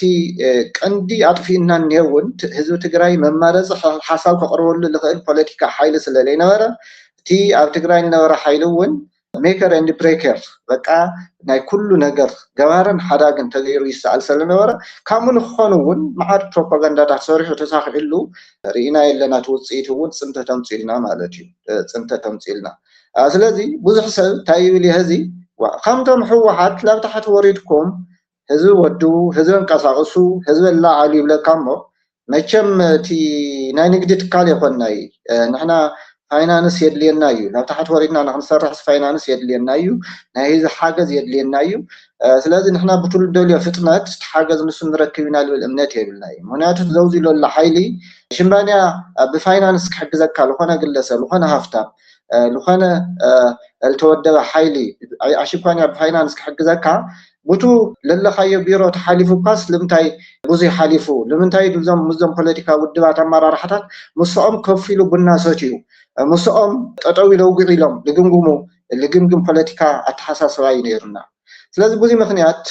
ناي قدن لا تحتنا خطورد تعمي وصيتها والهون ناي بوليتيكا صراحة نخد صرح فاينانس يدلي كايو نهيز بدقاف يدلي كايو سلازي ماتشم ليزر هايو تعصب كتصبي الكايل انا تي مجرجا حول الخد تي سوافتي خدكونو تخولو او دياسبورا لهم تغارو خدكونو تخولو او زي لهم مهران خدكونو تخولو سلازي تግራይ ከም ዝፍለጥ መማረጽ ሓሳብ ተለይብልካ መቸም መጻወት ዝኾነ ጉጅለ ምዃንካ ለይተርፍ እዩ እሞ እቲ ውጽኢቱ እውን ስለዝረአናዮ ትግራይ ዝተፈላለዩ ዓይነት ፖለቲካል ኣተሓሳስባ ንኽህሊ ናይ ኩሉ ትግራዋይ እጃም ክህሉ ኣለዎ ዝብል እምነት ኣለኒ እዚ ከይገበካ ግን ዝኾነ ጽቡቕ ለውጽኢት ጽበተ ኻይንኻ ለይኾን ነገር እዩ እሞ እዚ ግምት ወሽጢ እቲና ክንሰርሕ ክንክእል ኣለና ዝብል ሓሳብ የኽብል ደሊ የሚሆነ አህመጽ ሞ ታውን ከቢኹምና መሬት ላይ ተወርዱ ሳልሳይ መማረጽ ንምንታይ መማረጽ ኮይኑ ለይወጽ ኣሎ ንምንታይ ንሕዝቦና ምን ሕወሓት ናይ ብልጽግና አጀንዳ ትሊክ ተጸሚዱ ልውዕል ኣሎ ኣብ ሪፍሌክት ትገብረለይ ታገር ኢላ ነገር ደሊና ኻሊእ ትኻል ጽቡቕ እዩ እቲ ሳልሳይ መንገዲ ኣማራጽ ዝበሃል ያው ኣብ ክልቲኦ ሓይሊ ኣብ ሕወሓትን ኣብ ብልጽግናን ተኸፊሉ ዘሎ ፖለቲካ ሓይሊ ትግራይ ካብ ወፃ ምዃኑ እውን ንምንታይ ኣብ ክልቲኦ ተኸፊለው ሸለው ለጋ ዝብል ዘሎ ጥራሕ ዝብል ይኹን እኮ ትጸገም ካብ ወፃ ክኾን እየ ዝብል እውን ዘይፈቅድ ፖለቲካዊ ባይታ እዩ ትግራይ ተፈጢሩ ዝረአናዮ ሪኣክሽን እውን እሱ እዩ ትግራይ ካብ ዘላቶ ናይ ህላዊ ሕቶ ዘውፁ ኣይኮነን ኢልካ እውን ዓርስካ ኺልካ ታጠቶ ኢልካሲ ክልቲኦም ብሓደ እዮም ዝወቕዕካ ብጣዕሚ ዝገርመካ ሸዊት ክልቲኦም ማለት እዩ እቲ ኣዲስ ኣበባ ዘለውን እቲ መቐለ ዘለውን ብማዕረ ይወቕዕካ ምክንያቱም ናቹራሊ ሓደ ስለ ዝኾኑ ማለት እዩ ዋና ስር ምክንያት ናይ ዘልዕልካዮ ሕታ ንምንታይ እዩ እቲ ሰበብ ክልቲኦም ዝኾኑ ዘለዎ ተወለዶ ንምንታይ እዩ ናይ ባዕሉ ሓድሽ ሓሳብ ሓድሽ ኣማራፂ ባዕሉ ሒዙ ተወዲቡ ዝኾነ መንገዲ ገይሩሲ ሳልሳይ ኣማራፂ መዋፅኦ ሒዙ ዘይመፅእ እንታይ እዩ ትፀገም ዝበልካዮሲ ኣነ ብክልቲ መንገዲ የክርዮ ይደሊ ሓደ እቲ ኢሊት እየ ልብል ወይም ለኩሉና ኣታቤዛ ከምዶ ግዛዕ ወልና ኢሉ ከይዓርፍ ኣይዓርፍን በሎ እዩ ዝብል ደፋር እውን እዩ ናይ ትግራይ ፖለቲካ ሪኻ ይትኮይንካ ኣይ ኢሊት ኮይኑ ደሞ ሒዙ ንቅድሚት ከይኸድ እውን ኣይኸድን ኤንዌይስ ካብዚኦም ጀሚሮም ልዕሊኦም ሲሪየስሊ ኢንጌጅ ዝገበሩ ኤሊትስ ወይም ልሂቃን ንብሎም እኒሆ ካብ ወፃእ ዘሎ ደሞ እቲ መብዛሕትኡ ህዝቢ ደሞ ንምንታይ እዩ ዝብል ብክልቲኦ መንገዲ ክሪኦ ይደሊ ከም ህዝቢ ቀሊል ኣይኮነን ትማለሲ ጽሒፈ ነይረ ለርንድ ሄልፕለስነስ ኢለ ፌስቡክ ዝኾነ ጽሓፍኩ ነይሩና ዝኾነና ካብኡስ ምስትናትና ኮንቴክስት ተሓሒዝኒ እንታይ እዩ ኣብ ትግርኛ ትራንስሌት ትገብሮ ተለኹ ከም ዝተምሃረ ስቃይ ግዛዕ ገለ ዝብል እዩ እንትን ሓሸ እንትን ነግሎ ኩሉና ኣብ ዓፍጣጣይ ገባታይን ዓፋናይን ዝኾነ ስርዓት ልክዕ ከም ናይ ሕወሓት ማለት እዩ ንነዊሕ ዘመናት ፎር ዲኬድስ ዝፀንሐ ህዝቢ ቀስ ብቀስ እናተምሃረ ይኸድ እቲ ዓፈናት ስቃይቲ ግዛዕ እሞ እቲ ስርዓት ኩሉ ነገሩ ስለ ዝቆፃፀሮ ኩሉ ነገሩ አንቶ ገሬ ዝርዝር ይዛረብ ነይሩ ቶም ሃፋትም ወሎም ቶም ግዛዕ ወሎም ሲ የዋፀና ይዝብሉታይ ክሳብ ክብሉ ክሳብ ሓዳሩ እዩ ዝኸድ ሕወሓት ሓዳር ዘፋትሑስ ንፈልጥ ኢና ናይ ሕወሓት ግዛዕ ስርዓት ከም ስርዓት እዩ ኢና ንብለና ብጣዕሚ ሓደገኛ እዩ እውን ኢና ባዕሎም እውን እርሰ በርሶም ብፃይ ዝበሃሉ ዝነበሩ በዓል መሪሕነት በዓል ክጨኻ ኾኑ ምሕረት የብሎም ንሪኢና እዮም ተኮይንና ማለት እዩ ሶ እዚ ህዝቢ እውን ኣካል እዚ ስርዓት ዝኾይኑ ንነዊሕ ዘመናት እንታይ ባዕሎም ሕዚ እኳ ተፃሚዶም እዮም ሕፅቦ ፖለቲካዊ ሕፅቦ ግዛዕ ገለ ሕወሓታዊ ሕፅቦ ተሰሪሕዎ እዩ ህዝቢ ትግራይ 40 ዓመት ንግዛዕ ንሕና ቆልዑ ኮይንና ባዕሉሲ ኣነ ኸዚስ የስታውስ እየ ትግርኛ ትምህርቲ ንምሃር ከለና እንታይ እዩ ብሓደ ዲና ሸዊት ተነሰና ትኾን ይኸን ዓበይ ከም ኣብ ትግርኛ ሲ መድሕር ሓይልታት ዝበሃሉ ገስገስቲ ሓይልታት ዝበሃሉ ፈተና ኢድዩ ላይ ደርጊ ግዛዕ ኣይተስታውስዎም እዚ ኣብ ካሪክለም እትዮም የምሩና ነይሮም ኣብ ካሪክለም እትዮም ማለት እዩ ፓርቲ ፖለቲክስ እኮ ዲስ ፓርቲ ፖለቲክስ ናይ ውድባት ፖለቲካ ግዛዕ أبتمرتي عم مصحف أتيو إحنا أول بغندي مكر أين كوتينا كان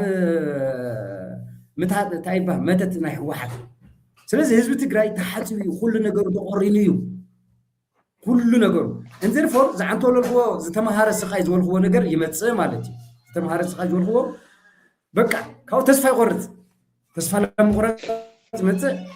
بقى أي ولا بتعمل مشو زخونة نايلو تبايتها تفطرنا هاللون بقى تسفى أي كاو موت أي من هو أي صدق أي كوسو حر خاي أو دحوا حتى قطع أخي مسلكه حازكو هو حتى ريف وزر لنا عملت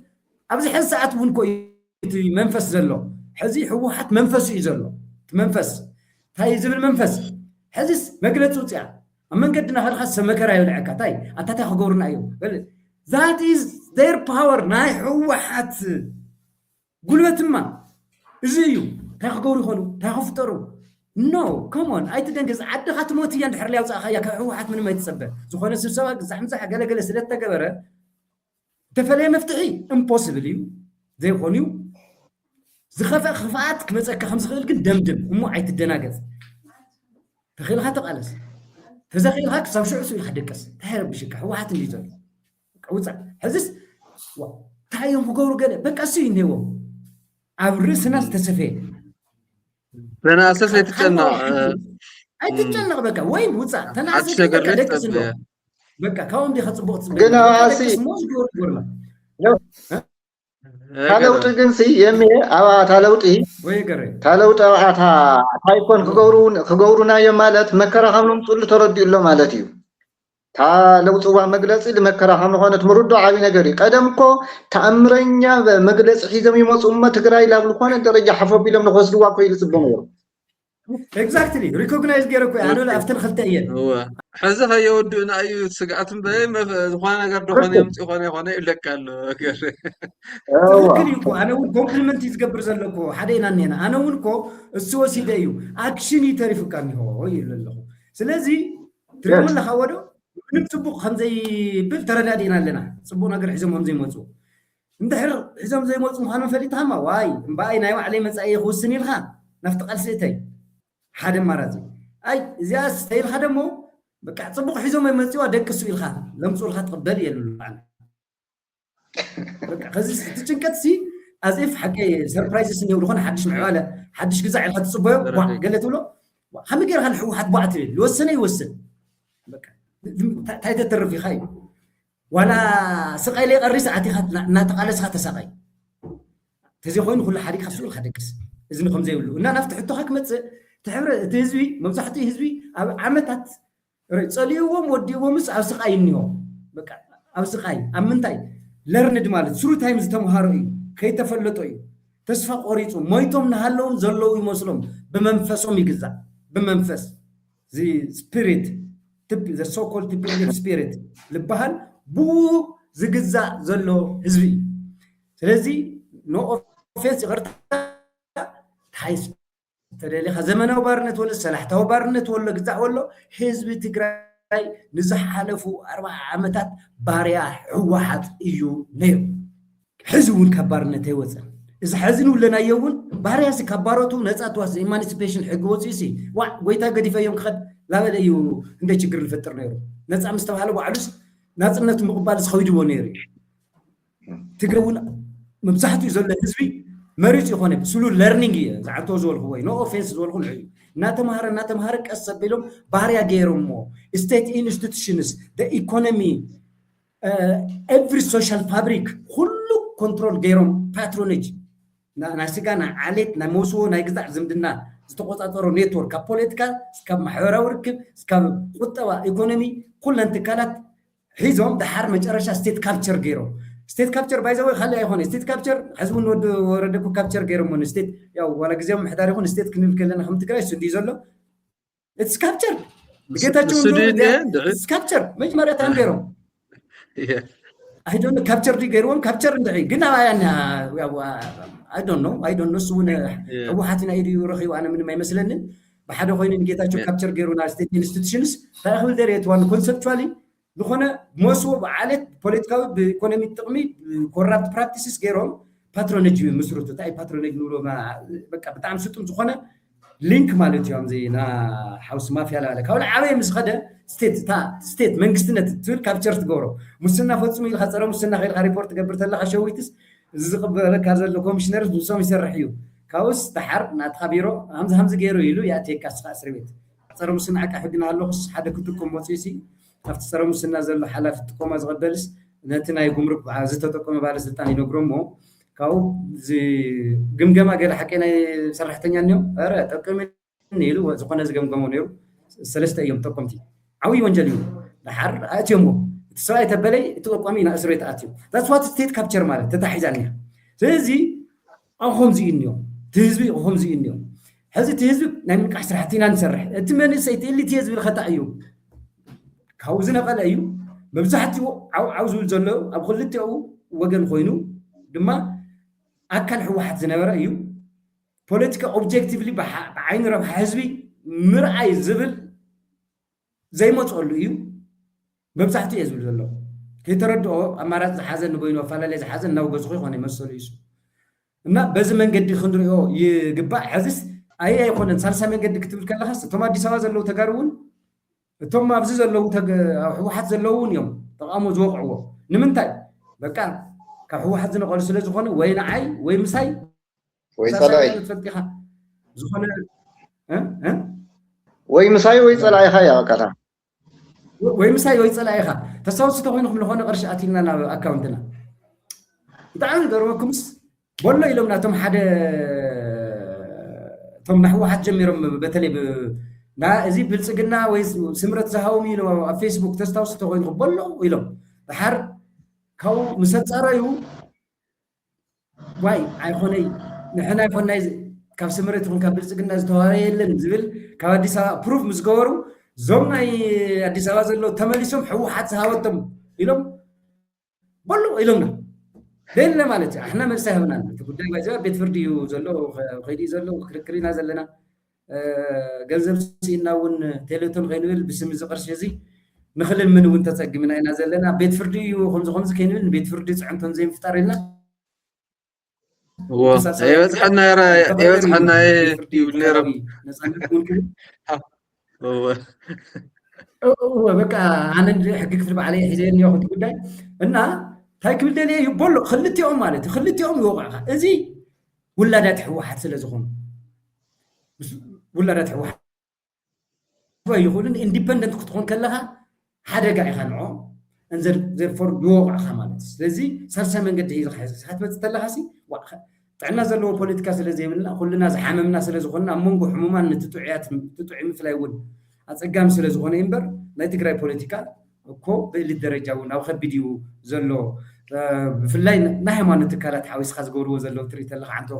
ከም ዘልዕሎ ኩሉ ነገርና ኣበላሽና እዩ እቲ ስርዓት ህወሓት እና ናይዚ ፀገም ናይዚ ውፅኢት እዩ ኢለ ዝሓስብ እቲ ሳልሳይ መንገዲ ሕዚ እውን ግን ኣማራፂ የብልናን መወዳእታን ምውሳኽ እዚ ግንባር እዚ حدا تايا تبقسو طرح كيكون متحقق في مدرك غيرنا ون كنتقامو سالساوي يعني نبينو وي ودمنا صنت نبينو نعو باز منقد زنخون كاب كبل خلتنا جنبار فتيرنا نخود منقدي بزحش ادمعي تسمعيت انت فتارو ون مخون عدس للو ناي خلتنا متخون خالق متخاب ادلاينت متخابون بتكبار كرئي سلازخل امانه نغبرو تخيدي تولو مودان عوت جنبار عوت مغارن مقبارن تقولوا ناس رح متاون زي متاون اتصال سامن قد عود كون زي كون نوع عصور واخم زلوون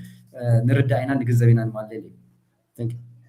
تبو يميوا قرينا احمد سنه مترشح حتى يناوي من ملسوا كم صايه كاو ترخبنا او سمون زي تግራይ تمعالة تريو لهم يخم تادس ورد وردي كركر ابي احمد شيء مسديد وزيم كعين قبالي او نيوت انترنال باور ستراجل تريو لهم تسوونكم دعنتو لولنايو تاخون كأحمد نحون للذي خبعت وأحمد للذي لو كنات كنا أتويلو سما يدقيفو إلى حدر الله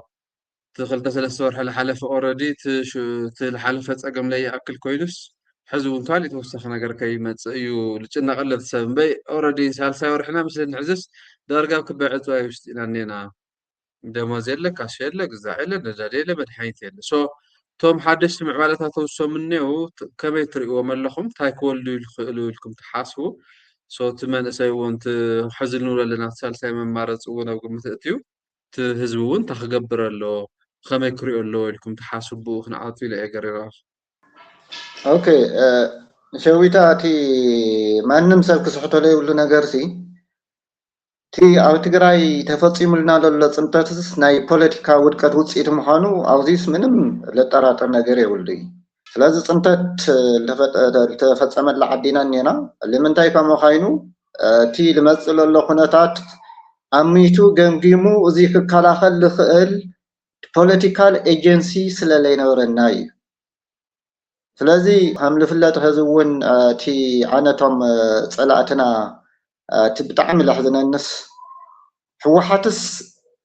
እንታይ ዓይነት ፖለቲካ ኣተሓሳስባ እንታይ ዓይነት ጠንካራ ጎኒ ጠንካራ እኳ ይህልዎም እዮም እንታይ ዓይነት ደካማ ጎኖም ብጣዕሚ ፈቲሾም ኣፅኒዖም ፈሊጦምዎም እዮም እቶም ግዳማውያን ሓይልታት ንብሎም ማለት እዩ ስለዚ ስርዓት ኣብዪ ኣሕመድ ህወሓት ኣይደሊ ጠንቂቑ ይፈልጥ እዩ ስለዚ ኣብዚ ህዝቢ ዘሎ ፖለቲካ ትግራይ እንታይ ዓይነት ምንቅስቃሳት ክህልው ይኽእሉ ብኸመይ ከሸንፎም ይኽእል ሕዚ እቲ ስምምዕነት ፕሪቶርያ ክፍረም ከሎስ ብቅልፅምና ዓይነት ዘረባታት እውን ይዝረብ ነይሩ ግን እንታይ እዩ ነይሩ እቲ ናተይ ገምጋም እቲ ብዓውደ ኺናት ዘይረኸብክዎ ብፖለቲካ ከሸንፍ ይኽእል እየ ኢሉ ካልኩሌት ገይሩ ትፀላእ ዝሰርሖ ስራሕቲ እዩ ስለዚ ንሱ ናይ መዝሚዝና ናይ ምጥቃም ዓቕሚ እቲ ግዴታ ተውዚለላ ሓይሊ ክገብሮ ይግባእ ነይሩ ግን ክገብሮ ይኽኣለ እዩ ኣብቱ ዓውደ ኺናት እውን ክዕውተና ይኽኣለ ኣብቲ ፖለቲካ እውን ክዕውተና ይኽኣለ እዚ ልምንታይ ኻይኑ ክበሃል ከሎ ግን እዞም ኣብዚ ዘሎ ሓይሊ መነፀሮም ስልጣንን ስልጣን ጥራሕ እዩ ስለዚ ስልጣን ተሒዞም ዝኾነ ግዜ ኣብ ናትካ ፖድካስት ይሰምዐ ነይረ ዋላ ዝኾነት ዓብዪ ዓዲ ሒዞምሲ ዋላ ዓብዪ ዓዲ ንእሽተይ ከተማ ሒዞም ጥራሕ ላዕለዎት ሓለፍቲ ኢኹም ንስኹም ላዕለዎት ሓለፍቲ ኢኹም ይበሃሉ እምበር ምንም ፀገም የብሎም እዩ ምስ ትግሃት ዘሎ ቆልዓ ዝቐረባ ኣነ ብጣዕሚ ተመኪየትኒ ማለት እዩ ስለዚ መቐለ ሒዞም ዋላ ጥራሕ ምስቶም እዋ ጥራሕ ልዕሊኦም ዝኾነ ሓላፊ ክህሉ የብሉ እዛ ክልል እምበር መቐለ ሒዞም ኣብ ስልጣን ተመቐለ ዘሎ ሪሰርች ከም ድላዮም ክገብሩ ድሕር ክኢሎም ምንም ፀገም የብሎም እዩ እንታይ እዮም ዝብሉ ግን ይፍክሩ እዮም ምፍካር መኸተ ገለ ይብሉ እዮም ኢሳያስ እኮ 34 ዓመት ህዝቢ ኤርትራ ከም መኸተ ለበለ ፀይፀይ ኣቢሉ ጥራሕ ኣትሪፍዋ ተዓዲ ሕዚ እቲ ኣነ ኩናት ክገጥሙ እዮም ከምዚ ክገብሩ እዮም ትፍከሮኦም ንሪኦም ኣለና ኣነ ከምዚ ዓይነት ስነ ልቦና ዘለዎ ትግራዋይ እውን ይህሊ ዝብል እምነት ኣይነበረኒ ካበይ ናይ ስነ ልቦና ካበይ ናይ ትግራዋይ ስነ ልቦና ከም ዝወፁ እውን ኣነ ብጣዕሚ ዝሕዝነኒ እዞም ሰባት እዚኦም ፈኸሮኦም ሓንቲ ለይቲ ዝሕድርዎ እውን የመስሉ ትፀላኢ ሓንቲ ለይቲ ዝሕድርዎ ይመስሉ ብሓደ ግዜ ተደልዮም 2-3 ሰሙን ኣዲስ ኣበባ ኣትዮም መንግስቲ ገልቢጦም ስርዓት ተኺሎም ገለ ዝሓድሩ እዩ ዝመስለካ ትፈኸሮም እዚ ግን ኮነ ተባሂሉ ህዝቢ ትግራይ ኣብ ናይ መኸተ ስነ ልቦና ንክነብር ዝገብርዎ ዘሎ ኣሰራርሓ እዩ ንሶም የፀገሞም እዩ ንሶም እቲ ካሸ ይፅግሞም እዩ ንሶም ነዳዲ ይፅግሞም እዩ ድሌቶም ዓይነት መኪና ሒዞም ድሌቶም ቦታ ክኸዱ ይኽእሉ እዮም ንሶም ዝበልዕዎ ይስእኑ ንሶም ደቆም ዘምህርሉ ቦታ ይስእኑ እዩ ስለዚ እቲ ዝሽገር እቲ ማሕበረሰብ እዩ ስለዚ እዚ ኣብዚ ዘሎ ሓይሊ መነፀሩ እታ ዋና ዩኒት ኦፍ ኣናሊሱ ኣብ ስልጣነይ ከመይ ገይረ ክነብር ይኽእል እዩ ኣብ ትግራይ ትኮን ዋላ ካብ ትግራይ ናብ ዝኾነ ቦታ ተደፊኦም ተልኸዱስ ኣብ ላዕለዎት ኻይኖም ንክመርሑ እዮም ዝደልዩ እምበር እቲ ህልውና ናይቲ ብሄር የጨንቖም ይልብል እምነት የብለይ ምክንያቱ እዚ እውን ብተግባር እውን ዝተረእየ ነገር ስለዝኾነ ማለት እዩ ተናጊሮም እዮም ምዕራብ ትግራይ እቲ ተመዛበሊ እውን ህልውና ውድብና ሕጋውነት ውድብና ከይተመለሰስ ክምለስ ይደሊ ኢሎም ዝደጋጊሞም ነጊሮምና እዮም ካብዚ ንዓቐብ ክሕደት የለይ እዚ ለየንቆሖ ትግራዋይ ካሊእ ከንቆሖ ይኽእል እዩ ስለዚ ፀላእቲ ደረጃ ናውፃእኻ ብምሕዳርካ ትቃለስ ኣለኻ ለመስለካ ኢሊ ትግራዋይ ተለኻ እዚ ስሕተት እዩ መከራ ትግራይካ ተናውሕ ኣለኻ ስለዚ ኣብ ውሽጥኻ ዘሎ ፀላኢ ኣብ ውሽጥኻ ልምዝምዘካ ዘሎ ልቱ ደጋዊ ፀላኢ ከም ፈርታይል ግራውንድ ኻይኑ ዝሰርሕ ዘሎ ሓይሊ ክንኣሊ ተለይክኢልና ንስኸ እዚ ኣብዚ ዘሎ ሓይሊ ምንም ዓቕሚ ተለልየና ሞ ተንገጥሞ እኳ ኣነ ደስ ዝበለኒ እቲ መጀመርያ እቲ ፀላእ ምስ ፕራዮሪታይዝ ጌርና ተንገጥሞ ሞ ተነሸንፎ ካብኡ እቲ ኣብ ትግራይ ዘሎ ፀገም ተንፈትሕ እኮ ደስ ዝበለኒ ግን ልቲ ፀላእ ንኽተሸንፍ ዝገበርካዮ ድልውነት ዝገበርካዮ ናይ ፖለቲካል ኣረንጅመንት ምንም ዓይነት ነገር የለይ ትግራይስ ካብ ግዜ ናብ ግዜ ኢኮኖሚካል ዋላ ተኸይድናሲ ኢኮኖሚስ ካብ ግዜ ናብ ግዜ ትደቅቕላ ብምክንያቱ እውን ንትግራይ ከድሕን ዝኽእል መንእሰይ عرفت مدحن تግራይ ቡል ልሳተፍ ነበረ ኣብቲ መኸተል ነበረ ዕጡቕ ሓይሊ እውን ስለሎ ኩነታት ተሰኪፍዎ ምንባር ስለለይኽእል ቤተሰብ ለማሕድሮም ቤተሰብ ስለለለዎ ሓፂሉ ልጠፍአሉ ኩነታት ተፈጢሩ እኒኦ ገሊኡ ላብ ኢትዮጵያ ይኸድ ገሊኡ ላብ የመን ይኸድ ላብ ስዑድ ዓረብ ይኸድ ገሊኡ ብሊብያ ኣቢሉ ይኸድ ክንደይ ብፀና ምሳና ልቃለሱ ነበሩ እኮ ኣብ ሊብያ ተታሓይዞም መዋፅሎም ተባሂሉ እኮ ንርኢ ኣለና ክንደይ መሕዘኒ ክንደይ ጀጋኑ ማለት እዩ እዚ ሓይሊ እዚ ላበተነካ ልመፅእ ለውጢ የለይ ስለዚ እቲ ኣብ ትግራይ ዘሎ ኩነታት ኣነ እቲ ብጣዕሚ ለብለኒ መፍትሒ ትግራይ ኣነ ብዙሕ ብጣዕሚ ኮምፕሌክስ ኢሉ እምነት የብለይ መፍትሒ ትግራይ እዞም ሰባት እዚኦም ምእላይ እዩ በቃ እዞም ሰባት እዚኦም ክንዕሊ ተኽኢሎም ብስነ ስርዓት እቲ ናይ ዝገበልዎ ዝፈፀምዎ ገበን ብሕጊ ዝሕተትሉ ኩነታት ዝፍፀመሉ ክህሊ ብኡ እውን ተበዲለ ዝብል ግለሰብ ይኹን ካሊእ ብኡ ብሕጊ መሰረት ንኸብልሉ ምስራሕ ምንተኸኣለ ነይሩ ወይ ድማ ሓደ ዓይነት እቲ ዝቐረብናዮ ህዝቢ ሳልሳይ ወያነ ዝቐረበ ጠለብ ኣሎ እቲ መፍትሒ ሓሳብ ኣሎ ብዓና ዝቐረበ ኣሎ ንሱስ ትግራይ ናይ ትግራይ ፀገም ይፈትሕ ዝብል እምነት ኣለና ካልኦት እውን መፍትሒ ሒዞም ክመፁ ይኽእሉ ዝሓይሉ እዚ ንሃለየ ተኣምረኛ ዋላ ካብ እግዚኣብሔር ዝወረደ ሓሳብ ማለት ካብ እግዚኣብሔር ዋላ ይውረድ ተሓሳብ ስልጣኖም ትነክብ ምዃና ተፈሊጣ ዋላ ምስ እግዚኣብሔር እውን ክጋጨ ይኽእሉ ምስ ፈጣሪ እውን ክጋጨ ይኽእሉ ሰባት እዮም እዞም ሰባት እዚኦም ስለዚ እታ መፍትሒ ዝሓይሉ እዚ ምእላይ እዩ እዚ ከምቲ ሓንቲ ወለድካ እቶም ናይ 4 ኪሎ በዓል ስልጣናት እቲ ኣብ ትግራይ ዘሎ ፀገም መዝሚዞም እዚ ወዲ ወረደ ኣነ ከም ዓይነት ኤክስፔክቴሽን የነበረኒ ወዲ ወረደ እዚ ካልነበረ ትግራይ ዝቁልቁል ኣፋ ልደፍኣ ሰብ እዩ ንሱ ተመሊሱ ክመፅእ ከሎ ንምንታይ ዝብል ተኻይኑስ ዋ ትግራይ ኣብ ምጥቃቅ ኣብ ምድፋእ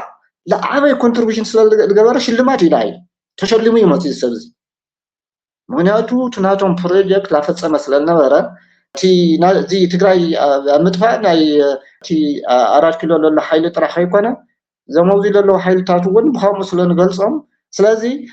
ትግራይ ኣብ ምጥፋእ ዝሓሽና ንሕና ኢና ካባና ገበረልና እዩ እቲ ህዚ ዘሎ ክርክር እውን እኮ ትግራይ ኣብ ምድሓን ዝሓሽና ንሕና ኢና ዝብል ዝኾነ ዝሓሸ መማረፂ ሓሳብ ስለለሎም ይኮነ እዩ ስለዚ ብእብረና ንሕና እውን ትግራይ ሓመድ ከነስሕና ዕድል ይወሃወና ንምንታይ በይንኻ ሸምካ እዩ ክልቲኦም ካይኖም ተልሾሙ እውን ክልቲኦም ካይኖም ተስማዕሚዖም ተልሾሙ ሳምበዲ ሚስተር ኤክስ ተልሽዎም ካብ ሕወሓት ካብ ወዲ ወረደ ዝገደደ እምበር ካብ ወዲ ወረደ ዝሓሸ ሰብ ክመፅእ ይኽእል እዩ ስለዚ ጌታቸው ርኢና ኢና ኣብ ጌታቸው ጠል ትብል ረብሓ ትግራይ ዝተረጋገፀትሉ ኩነታት የለይ እቲ ወዲ ወረደ ኣነ እቲ ካብ መጀመርያ ትሒዘ ተቃወምኩሉ ኣነ ወታደር ስልጣን ክሕዝ የብሉ ዝብል እምነት ስለለለኒ እዩ ብኣልቡርሃን ስለዝደንገፅኩ እዩ البرهان السودان فح بتنبيلوا ود وردون فح بتم كبلا خام دخل سلال ترداخو እዩ ስለዚ ካሊ ወይ ወታደር ወይ ካሊ ቶም ኮሚሳራት ናይ ሕወሓት መፅኦም ስልጣን ዓብይ ኣሕመዲ ሕወሓት ተስማዕሚዖም ዝኾነ ሳምበዲ ኣብ ስልጣን ተለቕምጡልና እውን ናይ ትግራይ ፀገም ዝፍታሕ ይኾነ እዩ ስለዚ ኦልሬዲ ተፀላኢ ናይ ትግራይ ፀገም ከመይ ጌርካ ከም ልናዋሕ ትግራይ ከመይ ጌርካ ከም ትጠፍእ ፈሊጡ ኣፅኒዑ ዝሰርሕ ዘሎ ሓይሊ እዩ ዝሓይሉ እዚ ምስተን ብሄርተኛ ሓይልታት ዝበሃሉ ክሰርሕ ድሌት የብሉ ምክንያቱ ዘን ብሄርተኛ ትግራዋይ ናብ ስልጣን ድሕር መፅኡ ኣብ ትግራይ እንታይ ዓይነት ስራሕ ክሰርሕ ይኽእል ልብል እዚ ጠፊእዎ ማለት ይኮነ ስለዝፈልጥ ማለት እዩ ትግራይ ናብ ዝሓሸ ደረጃ ይወስድ ልብል እምነት ስለለዎ ካብ ዝኾነ ብሄርተኛ ሓይሊ ናብ ስልጣን ክመፅእ ወይ ድማ ኢንክሉሲቭ ኣድሚኒስትሬሽን ወይ ኢንክሉሲቭ ካውንስል ኣነ ዞም ድሕወሓት ጥራሕ ኣይኮነ ጥራሕ ልቃወሞ ዝመስሎ ሰብ ኣሎ ቲ ኣብ ኣዲስ ኣበባ ዘሎ ሓይሊ እውን እዚ ንክመፅእ የድሊ ንምንታይ ትግራይ ስለትእክብ ትግራይ ተተኣኪባ ዝሓሸ ለውጢ ክመፅእ ስለዝኽእል ትግራይ ተተኣኪባ ግዛኣታዊ ሓድነታ ክምልስ ዝኽእል ዓቕሚ ስለዝፍጠር ስለዚ ትግራይ ብሻዕብያ እውን ኢንክሉሲቭ ዝኾነ ካውንስል ወይ ኢንክሉሲቭ ዝኾነ ቤት ምክሪ መንግስቲ ኩሉ መሰረት ኩሉ ዝሓቆፈ መንግስቲ ክምስረት ይደሊ ምክንያቱ ስርዓት ሻዕብያ እውን ትግራይ ጠንኪራ ድሕር ወፅያ ሊቲ ናይ ኤርትራውነት ተራ ከፍሰለ ይኽእል ዝብል እምነት ስለሎ ንሱ እውን ይደሊ ተኣርያት ኪሎ ዘሎ ስርዓት እውን ይደሊ ዘውዚ ዘሎ ስርዓት እውን ይደሊ ምክንያቱ ዘውዚ ዘሎ ስርዓት ትካል የብለይሉ ይጥቀም ትካል ድሕር ለይሉ ወርቂ ከም ድላይ ይገብር መሬት ከም ድላይ ይሸጥ ደለይ ኣስር ደለይ ይፈትሕ ስለዝኾነ ስለዚ እቲ ዋና መፍትሒ ክኾን ዝኽእል ግን ዝሓይል እዚ እንደምንም ኢልና ኢዲ እቲ ኩሉ ትግራዋይ ብዛዕባ ትግራይ ዝጨንቆ ኩሉ ትግራዋይ ኣብቲ ሳልሳይ መማረፂ መሰረት ገይሩ ንክቃለስ ዝሓይሉ እዚ ኣደብ ክነትሕዞ ክንከለልና እዚ ተለይ ጌርና መፃወቲ እቲ ናብ ውሽጢ ዘሎ ሓይሊ ናይ ደገ ሓይሊ ምዃንና ይተርፍ ኢሉ እምነት ኣለኒ غني اللي قرأ يميوا موصي ناي مترشا أفتو حزن يخلط على لك حسب ያው ጽቡቕ እዩ ያው ቀረራኻ ብትንትን ይኽርዶ ከምበይ ሲልካ ታይኮም ጽልና ብልብል ኣይኮነ እዩ እንድሕራም ኢልና ጣዕንተ ወልወልናዮ ኣታሜን ኮይና ልብል ሕና እውን ከይን ደግሞ ኢለ እዩ ብጣዕሚ ዝገርመካሲ ኣነ እኮ እቲ መግለፂ ተሪኢኹምዎ ኸዚ ተኣኪብካ ዝኽእሉ መዓልቲ ዶ እዚ መግለፂ ዝተወፅእ ማለት لموت تكالات ختملسس تأكل محورا ميديا قبل من قدها تصبغ ينا تمالي تصبغات زع بوستلار أخو دير منيو واحدة محزنة اللي تفو قد ما عسرت عامت زموتة تدين قد مسلست عامت زموتة أبوينسي سدرات أكيبنا سلالي مغرنات يمي عدي سلاس عدي سلاس تلاقي موت اسمها اللي دالو درفي هو عدي سلاس زي موت اسمها اللي اللي بهال درفي مالك بتعمل كويو مالك لو يا عنتو أتم سوات معات كمتسكاي هو حت كمتسل لو تهون هو حت لمرت سوي ده حزمة لتجراي لدك بهرة تجراي زبالة المدفع هو حت بيست تشويس بقى هم وش اللي هو حت ما تجرا المدفع هو حت مرته بقى زع كابز وصاي تأكيو لما تتكال عتا رأي دولة بالكوي ولوم عتا واي زناي لنمر بريتوريا فوريسوا تي ناخذتش 10 تخت بيت مخرون كو ترموديو عنك زرع شمونت حق منكستي لا فيدرال يقول كله لا تجرا همو يلو كله حدا دولة بال سلس يولومي سبع الكوي خدناي سكوي منستي ناسي مويت ايو يلو لحزر سلتسين ايشي هاي نيريوا فليتهم كبلني حدا موتي خزي سخدي فلات خلها قالك اوكي تفليتهم تماي نعقب خنيو وانا ببحث حق منكستنا تجري ولا تحس خم خنو لا فلوت القروه تخوني عم خنو هم زبيو ازي اذا كتكم زي كتوص مجلس زي بتعمي لحفرنا باتاتهم سايد بقلت خنقر للو ما نعقتنا عقتيو هز تجري باريا خا للخا بعين حوات باريا غيرات كايسرو تايم الى حسب كبرنا تتوصلك نونيو ابز حز ساعات سيفل بوليتيكال بارتي هون حقاو سونت يولن تايدا حيز ولو عطق حيل ايو افت مجلس ونكو لعلي بتمساسا لفتنا جيتاچو تتغبرت تم امرار حسراويت وند كاف يومنا يلملو بوما حقو غيرو باك اب حيزو يخدلو ስለዚህ ዕጡቅ ጉጅለ እዩ ህወሓት ብሕጋዊ መሰረት የውሉ ኢሌጂትመትም ሞራሊ خسر እዩ የሚዋ ታናይ ሰራዊት ጉዳይ ሰራዊቱ እንደግፉ እዩ ገለመለት ናረሽን እሳ በደንብ ንርአይ አይመስልኝ ያነ ብዙሃት ካልኦት ነገራቱን ሰምሰለና ፍት መግለጹን በግልጽ ከማያም ጽዋይ ዋ በደገቡ እንቶም ካድረታቱ ለጫፍሩ ሰራዊቱን በቃ ጽቦ ገርኩም ይሉ ለደገፉ አይነት ገርካ መቅራብ I think تتخكلين يوم سلسو أي مثلاً نا حتى من التكرارات النحلفه عند تسراويت ونيش تفنت تقول مكرت هاليو إنكرز مقار كدلي إلى سل الحاسة خفت نحو واحد من قد تفكر كان ده شوي تخافت خلف تاريخهم جن أفتح مقولة أمي لولو هو أفتح مقولة أم سي يسمع الله تقولين أفتح مقولة أم بعلم سي هم وريفر غيرهم ولا يمر عاد شوال بتشبط بعلي زخون حبرت عالمي خون زارب زلخ أفت مجلس جن بقلسي نايم خلا كوميتي هو حتيلو فتي بيجوم وفشال بيجوم زوجة بو يا ورمست نبو من قدي يردو سلزي بخلا تعاتق يا زحزيو تو سبيريت ون خدتي أي كاستاخذ يوم زل مولو طفي نعتو زول نايته تايدا حز جميرهم نهو تتصقعهم بقلت يا جيتها ردا اوفيشال بزخونه منقدي فول ناي امرار حال على سراويت كورل على الكورن دقاف ابيلو مولو ابز حزي بعلت سراويت زوصو مجلس ولا نسمع ستيل يا مساي هم يوم بايزو ام بي تيل خايم تحاده مساي كيفل كايلو معلوم كسوع يقول ما اندرستاند مسانا اي يلو مالتي مساهم يكيفل خايم ون كل يقول يوم زوم زي غور وصل زي لو مالتي هو استاذ الرداي تردينيو أنا أفتهم قلتهم تمزول وين ستيل جن عم ما عندهم سراويت النهو زبل لكلي ሶዛት ሓደ ተህዝቢ ነቲ ሰራዊት ዝሓሸ ሪስፔክት እንሂቦ ብዝብል ካልኣይ እምቢተ ኢልካ ክትጠቃይ እኮ መልእክቲ ዘመሓላልፍሎ ካልእ ተኣምር የብሉ ነገር ግን እዚ ፓርቲ ሲ ሌጋል ቤዚስ የብሉ ብሕጊ ኣይፍለጥን ኮይ በቃ እኮ ኩሉ ዝተቆፃፀረ ሓይሊ ስለ ዝኾነ እኮ ኢና ነውግዕ ዘለና እምበይ እዚ ሓይሊ እዚ እኮ ክብተኽ ከምዚ ክገብር ተሎማ ኣጭርቢርካ ተባሂሉ ኣብ ሕጊ ኣብታ ኣነ ኮሚኒቲ ሸዊት ኣቲኻ ነርካ ኢኻ ተኣስረ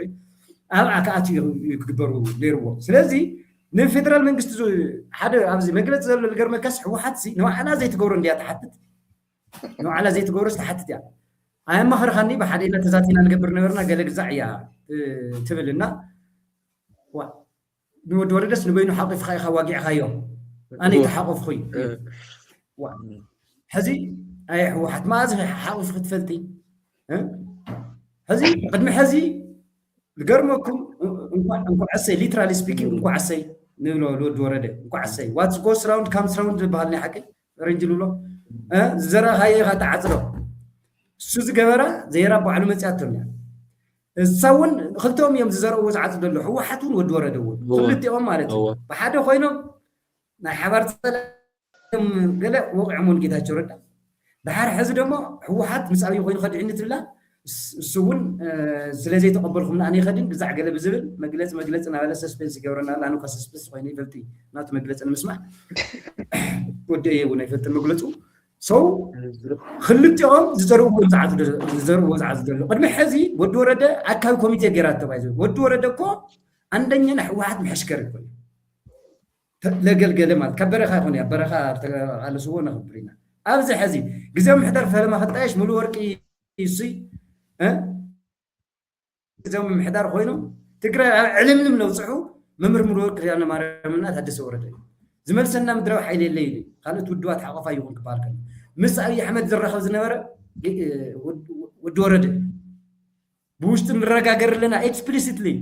ብውሽጢ ርክብ ንገብርና ዕላዊ ገበርዎ ትርክብ ክበሃል ከሎ ማለት ሰው ባዕሎም ዝገበርዎ ኣብ ድላዮም ይጋወሩ በቃ ተኽገብርና ድላዮም ይጋወሩ ከዚ ክመፅእ ንኽእል ንሕና ያው ባዕሎም በይኖም ስለ ዘይጠፉ ከመይ ንኹን እሱ ኢና ሳልሳይ መንገዲ ንብል ዘለና ነምበር 1 ኣብዚ ሕዚ ሞመንት ዲ ኣሶሺየት ምግባር ካብኦምን ካብ ናቶም ፕሮፓጋንዳ ዲ ኣሶሺየት ምግባር ዓርስና የትም ኣይወፅሑ ሰባት ኮይኖም ከማና ደቂ 9 ወርሒ ዝፈጥርዎ ተኣምር የለን እና ፓርቲ ኮይኑስ ኣታ እቲ ቤት ምኽሪ ክምለስ ለቦዋ እኳ ከየቐርስ ፓርቲ ኮይኑ ለዛም ሕጋዊ ሰውነት ዘይውልስ መንግስታዊ ትካል ይመለስ ኣይመለስ ኢሉ ክውስን ድፍረት ዘለዎ ሕወሓት ናይ ሕወሓት ማለት እኮ ተነጊሮ ይውዳይ ንመን እየ ግን ዝወቅስ ንባዕልና ብፍላይ ዝሓሽና ትግራይ ዘምህረትና ንእሽተይ ሃዋው እንትን ምዕባለታት ንከታተል ኢና ንብል ሰባት ኣብ ዝኾነ ውሻጦታት ክልተ ሰለስተ ተበል ውሻጦ ኮይና ዓዲ እናጠፍአት ነጋ ናይ ደቅና መፃኢ ከምዛ ንሕና ፀልሚታት እና እኒሃ ኣነ እኳ እግዚኣብሔር መስገን እያ ጉንጫ ውፅአኒ ክሪኹም ዶ ቁሱን እየኒ ንምንታይ መሲልኩም ወዲአ ንዝንዓና ትፅውዕ ኣለኹም ሓቀየ ንዓብዚ ስራሕ ትበሃል ይሰርሕ ካብኡ ወፃኢ መፅኡ ገዛይዶ ግዛዕ መፀት ድሮንዶ ደብሬት ገለገለ ወዲአ እየ ምንም በቃ እንታይ ክመፅእ ኣይጭነቕ በቃ እዚ ሕሳብ ኣይኮነ ክገብሮ ልኽእል ብተግባር ይገብር ገበይ ቃለስ ኣለኹ ካብኡ ወፃኢ ውፍ ላሽ ካብዚ ወፃኢ እዚ እንታይ ገብረና እንታይ ገብ ሕወሓት ዝሃለየት ድሕን ትግራይ የላይ እዚ ሕወሓት ንቦቅሳ ንቐጥቀጣ ህንድሶም ዝሓስብዎ ይኾኑ ኣለዉ ፖለቲካሊ ስፒኪንግ ክእለ እዩ ዝግባእ ፖለቲካ ካብ ፖለቲካ ትግራይ ካብኡ ዳሓር ዓርሱ ክኢሉ ብትሕጋዊ ግዛዕ ማልዩ ዓርሱ ክኢሉ ሃምሳወት ሃሙናት ሃም ባይቶና ሃም ግዛዕ ኮይኑ መፂኡ ወረፋ ይሕዝ ወረፋ ክሕዝ ዘለዎ ኮይኑ ሕንቁቕ ውድብ ሰፈር ፓሮኪያል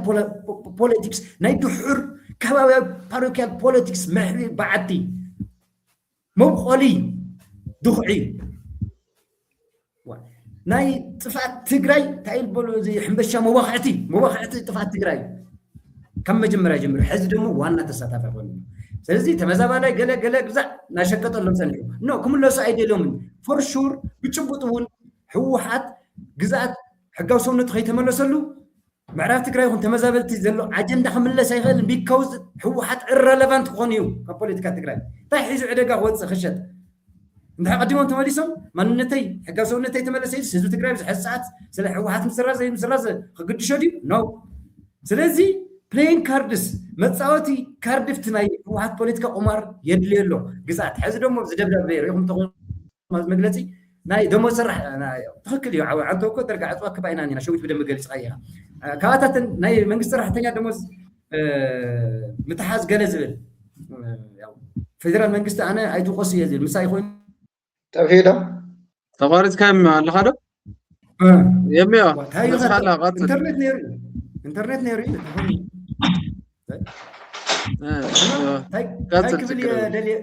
ታይክብል የደልየ መሲልካ ሓደ ካልእ ዓብይ ኩውቃዕ ለለዎ ወይም ክውገድ ለለዎ ክነስተኻኽሎ ዝግበአና ኦኬ ትቢ ሞደስት ማለት እዩ ብዛዕባ ህወሓት ብዛዕባ ትግራይ ውሽጣዊ ፀገምና ናይ ትግራይ ፖለቲካዊ ውሽጣዊ ፖለቲካዊ ሕመቃት ፀገማት ክነውግዕ ከለና ናብ ፌደራል ናብ ኣብይ ኣሕመድ ብልፅግና ዝኽየድ ዘረባ ኣነ ይቕበለን በቃ ኣብይ ኣሕመድ መፅነትና እዩ ፒሪድ ተወዲኣ ድሕሪኡ በቃ ኣነ ካብ ዘፅንተኒ ሰብሲ ዝኾነ ነገር ኣይፅበይ ሓፀይ ካብኡ ድሓር ኣብ ውሽጥና ዘለዎ ግን ሓደ ምስ ኮና ኦኬ ከፅንተና እንዲስማዎ ከየፅንተና ኮይና ውሽጥና ነውግዕ ዝብለና እንታይ እየ ክብል ደልየ ናብ ኣብይ ኤክስተርናላይዝ ኣብይ ናብ መፅነትኻ መንኳን ዞም ካልኦት ኣብ ትሕቲ ፅንተት ዘለዎ ካልኦት ጥፋታት ፅንተት ባዕሉ ዝሓሰበለካ ሲ ዝገይሩኒ ኢልካ ምክንያት ኣይትፍጠር እየ ዝብል ኣነ ናይ ባዕልና ናይ ውሽጥና ንግበር ደሞዝ ሕዚ ሰልዒሎም ደሞዝ ኣብይ ኣሕመድ ኢሎም ኣብዚ መግለፂኦም ከልኺሉ እንታይ ዶ ሰም ሓደ ምክንያት ብጣዕሚ ንገርመኩም ዳሕወሓት ደሞዝ ለኣኽ ይብልዎ እሞ ካብኡስ ኣገዲዶም ደሞዝ ይቕበልዎ እዚ ህዝቢ ከዚ ሕወሓት ኣብዚ ናይ ሕዚ መግለፂ ማእኸላይ ኮሚቴ ዘውፅኦ ናይ ፌደራል መንግስቲ ሰራሕተኛታት ትግራይ ደሞዝ ከይኽፈሎም በጀት ሒዙ ዝብል ሲ ንመንግስቲ ሰራሕተኛ ዲ ሓስዩ ነቲ ትግራይ መንግስቲ ሰራሕተኛ ዲ ሓስዩ ወይስ ነዚ እሱ ዝምንጥሎ እዩ ሓስዩ ናብ ትፈልጡ ኢኹም ኣገዲዱ ደሞዝ ቆሪፅኩም ትወስድ ዘሎ ተረኣይ ዘይፈልጥ ኣብ ዓለም መንግስቲ ካብ ናይ ውልቀ ሰብ ሃፍቲ ወይም ደሞዝ ካብ ግብሪ ታክስ ወፃኢ ካልእ ቅርሺ ምእካብ የለይ ኣይፍቅ ንጉሳውያን ኣብዚ ቫይኪንግስ ዘላስት ምስ ቫይኪንግስ ምስ እንግሊሽ ንጉስ እኒኦ ሓቀይ እቲ ጎበዝ ንጉሶም ኣልበርት መን ይልባል